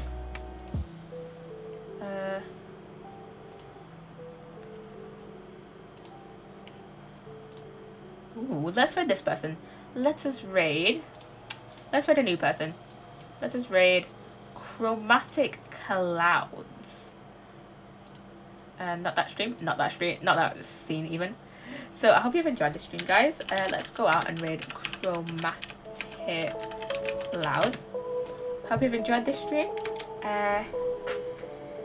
What was I gonna say? All my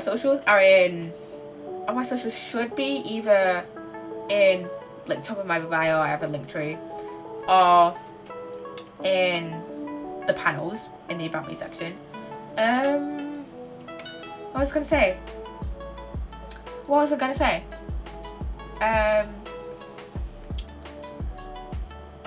I don't know. I don't know what I was gonna say. Hope you have enjoyed the stream. Thank you again to Tato and Spanky for the raids, and I shall see you guys next Friday. So yeah, bye bye guys, bye bye.